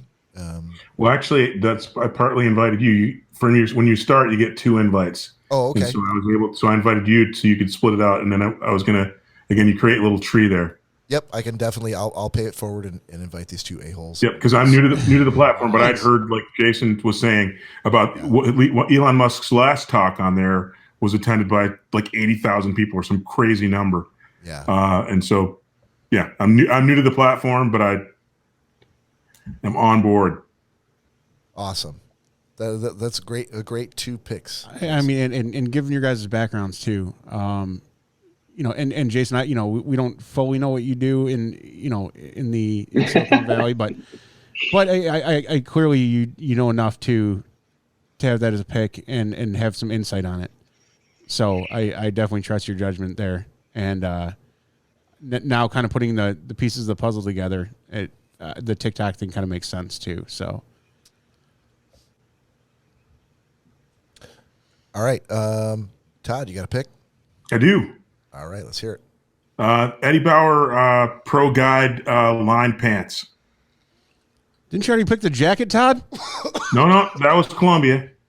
That was the outdrive. Okay, all right. I feel like he took a walk one day and he's like, let me just take an inventory of everything I'm wearing, and that's going to be covered for pick of the week for the next 5 weeks. He's like, these socks are amazing. This underwear is unbelievable. No, hold on a second. So, as you know, the weather changes here in Washington quite a bit, and so again, like Cory said earlier, we know that because you've been here, A, and B, I've told you. But we have the climate that changes really quickly here, and sometimes it can be pretty miserable, especially in the winter. Like, again, we had rain for the last 2 weeks, and then today we got 6 inches of snow. And so essentially one of so I use a lot of outdoor kit to get by. And on rainy days, those Eddie Bauer pants are super light, but they're lined like a fleece lining. So they're super warm. They're windproof. I have a lot of outdoorsy stuff, especially in a place where we get a lot of rain and we get a lot of temperature changes pretty quickly. I had actually sent to Bob, and there was a lot of finger wagging going on, but I sent him some very nice flannel lined jeans, and he told me that what did I say? What was my quote? Not his cup of tea. No, I said that would be the most uncomfortable piece of clothing I'd ever wear.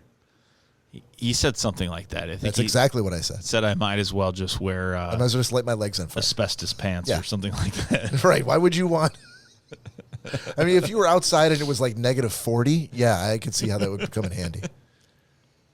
But overall, why would you want to? He told me that the link was making him sweat.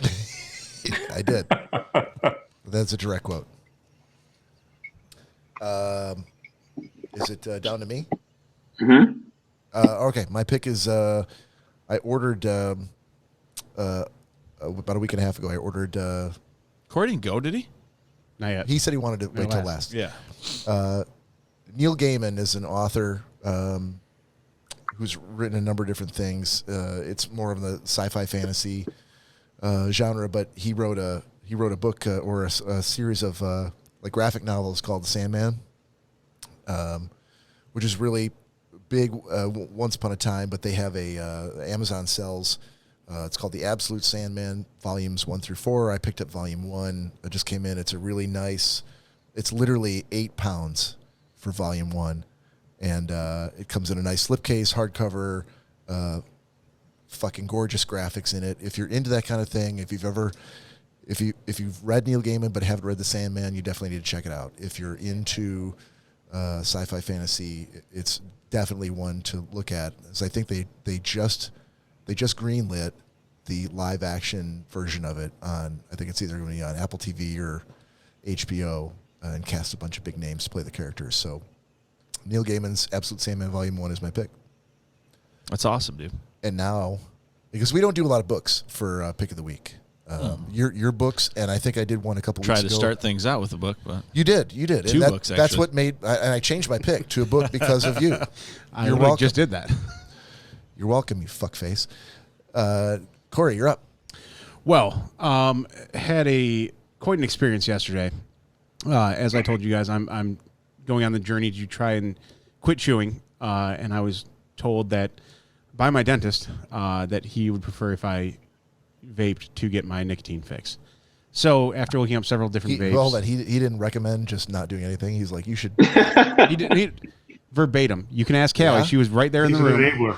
So he didn't start with that and then lead and go into vape when clearly like you gave him the gas face. He literally knew you well enough to go like, well, he's never going to go for cold turkey. No, I've never met this. So the guy you never met looked at your face and was like, well, he'll never go cold turkey. I can just look at him. Let me just recommend a vape for you. Clearly. And there's the state of telemedicine. We've told you things all the time. Yeah, I don't listen to you listen guys. to us. Yeah, no, there's no reason to.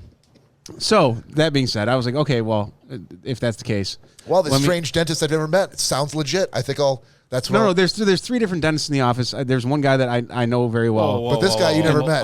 I'm sorry. I am so sorry, Cory. You may have to listen. If there is a panel of dentists in your office, there are 3 dentists in the office. Well, there's a dentist, there's an oral surgeon, and then there's another guy that What happened that all these people needed to come in and, hey, Fillmore, you need to come see this. Not all 3 of them came to me. They all own the place. Oh, okay. And how come Cory doesn't know any of them? But yeah, you just said you don't. You never met the guy before. The oral surgeon I've never met before. Right. He was the one that came in and talked to me. Were you in an and recommended you that you go right to a vape? Yeah. That you'd never met him before. No. That's crazy talk. Were you in like an That's operating theater? No, I was in the dentist chair at the dentist. What's that? I think you dreamed it, Cory. It feels like, it feels like, oh, why don't you start smoking cigarettes? That's what Kardik did. My old boss. Were you watching Little Shop of Horrors smoking. this weekend, and then you fell asleep and were dreaming about dentistry? No, again, there was no dream. Okay. For the third time. big this on the podcast. dreaming this Yeah, week, that's yeah. It seems like to be a theme to me. it's a very big thing. I was watching Aliens apparently. Remember Right. my dream? Yeah.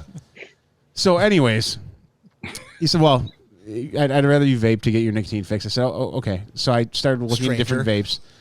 This was on a Friday that I had the dentist appointment. So went out on a whim that night, picked up. No, not on a whim, on a strange dentist recommendation. That's what you went out. Therefore, being a whim. No, not a whim. A whim is, you know what I think I'll do? I think I'll just take up skydiving out of the blue. I'm afraid of heights and of falling, but I think I'll just go try skydiving tonight. I might jump This off. is a strange dentist recommendation to you to move He's your not addiction from one thing to He's another. also not a strange dentist. My sister works for him and knows him very well. So Oh, okay. Well, I may jump off a cliff into the dark abyss. That's a whim as well. but a guy my sister knows said it was okay. So, I trust her judgment. all right. So went Keep out that going. night, purchased a vape from a place right around the corner from Danielle and I. Yep. I'm like, okay, I can get on board with this. Definitely liked it, but I'm like, started talking with Nick one night and started researching other ones. I'm like, fuck, they make one that's waterproof and it's IP67 rated. So you drop it in water and all that, drop it on the ground, it's not going to break and bust apart. But then I also didn't want something like you guys have that's these big box mods and all that. I wouldn't be able to put in my pocket. I didn't want something like your bullshit vapes. Yeah, Yeah, thank you. basically. Thank you. So I found this one online that I'm like, this is perfect. And went around on Saturday all day looking for this specific one. Couldn't How come across- happy was Danielle that you spent your entire day shopping for vapes? I wasn't with her on. Oh, okay. I was. So how happy was she that you ignored her all day so you could go shopping for vapes? She was at work, Oh, okay, gotcha. so All right. I was good. Started looking for him, and one guy, he told me he's a guy. He's a guy. I have no clue what you're talking about. I've never heard of that. I'm like, okay, great. This is gonna be fucking hard to find. So went to another store. Sir, this is an Arby's. I'm not sure what you're talking about vapes. Went to another store. sell- They we didn't sell have roast it. beef. They didn't have it. Went to a third and final one. I'm like, do you guys sell this? And the guy's like, oh, our manager was going to order a bunch of them, but he decided not to. So I'm like, fuck. Okay, this is going to be absolutely impossible to find. Well, Nick goes to a place down in Dearborn called the Cloud House that he's started going to ever since he's been vaping, and he talks to Issa there that he swears by, and he's a very knowledgeable guy that according to Nick. And That's the owner. Yeah. yeah, so I said, well, on Saturday, or I'm sorry, Friday, can we meet up there? And I'm sure this, like I said, I know I'm not going to find this. He's probably not going to have that for all the places I've gone to that don't have it. But I need to get some juice for the other vape I bought. So I'll meet you there and get some juice from him, and then say, hey, if you're able to order this, could you do so? And I'll come pick it up when it comes in. So I got there a little before Nick, and Nick had talked to him on the phone, said that I was coming in. And I went in, started saying, hey, I'm like, hey, he's like, are you Cory that Nick sent? I said, yeah. So he's like, he told me, you're trying to quit chewing all that, this and that. I'm like, yep, that's definitely the case. And right away, he's like, all right, well, he's like, this many milligrams of nicotine and this and that. Like, he was very, very knowledgeable on everything that, would kind of help my fixation with nicotine. And he was asking what I was looking for, in the two vapes I had bought already. I said, the one didn't have any airflow control. It just, anytime you puff on it, you just get a huge hit, and I didn't care for that. So he showed me one that was from the same company of the one I was looking for. I was like, yeah, that's awesome, but I was looking for something a little more like this, and they make a water proof one, and he's, you know what, he's like, I got something brand new in today. He's like, it's called the IPX 80, I believe, and I just lost my shit. Upon hearing those, oh, dude, I'm like, no that fucking string way. of letters strung together. That you Yes. Okay. And he brought it out from behind the counter. He's like, yeah, he's like, they just came in today. And I'm like, this is what I've been going around fucking everywhere looking for, not thinking anyone was going to have it in stock. And Nick finally showed up, and we stayed there for quite some time. And Issa gave us, me, a bunch of insight on, the different e-liquids and all this and that I can use to stop my my chewing habit. And great fucking guy, insanely knowledgeable. Had the product I was looking for. So kind of a three-parter between the IPX 80 smoke vape. Great device. I've fucking loved it. For the day and a half I've had it now, it's been amazing. But Cloud House and Isa being the number one. And I know Nick has used that as a pick before. It has been a pick. It's been mentioned a couple of times, but that's okay. I mean, going there personally and actually dealing with him, as a business owner and all that, and his knowledge on the products, absolutely fucking phenomenal. Like I said, the one guy I went into in one of the shops, he just looked at me and said, well, he's like, I don't know what you're talking about. And that was the end of our conversation. He wasn't like, oh, well, let's look at this, or let's, what are you trying to do? Why do you want to vape? And Isa, any question I had, any concern, he had an answer for it. And you like a little tender, possibly even lover-like treatment when you go shopping. Yeah. He was very tender. Okay. Very tender. Hey, so, Cory?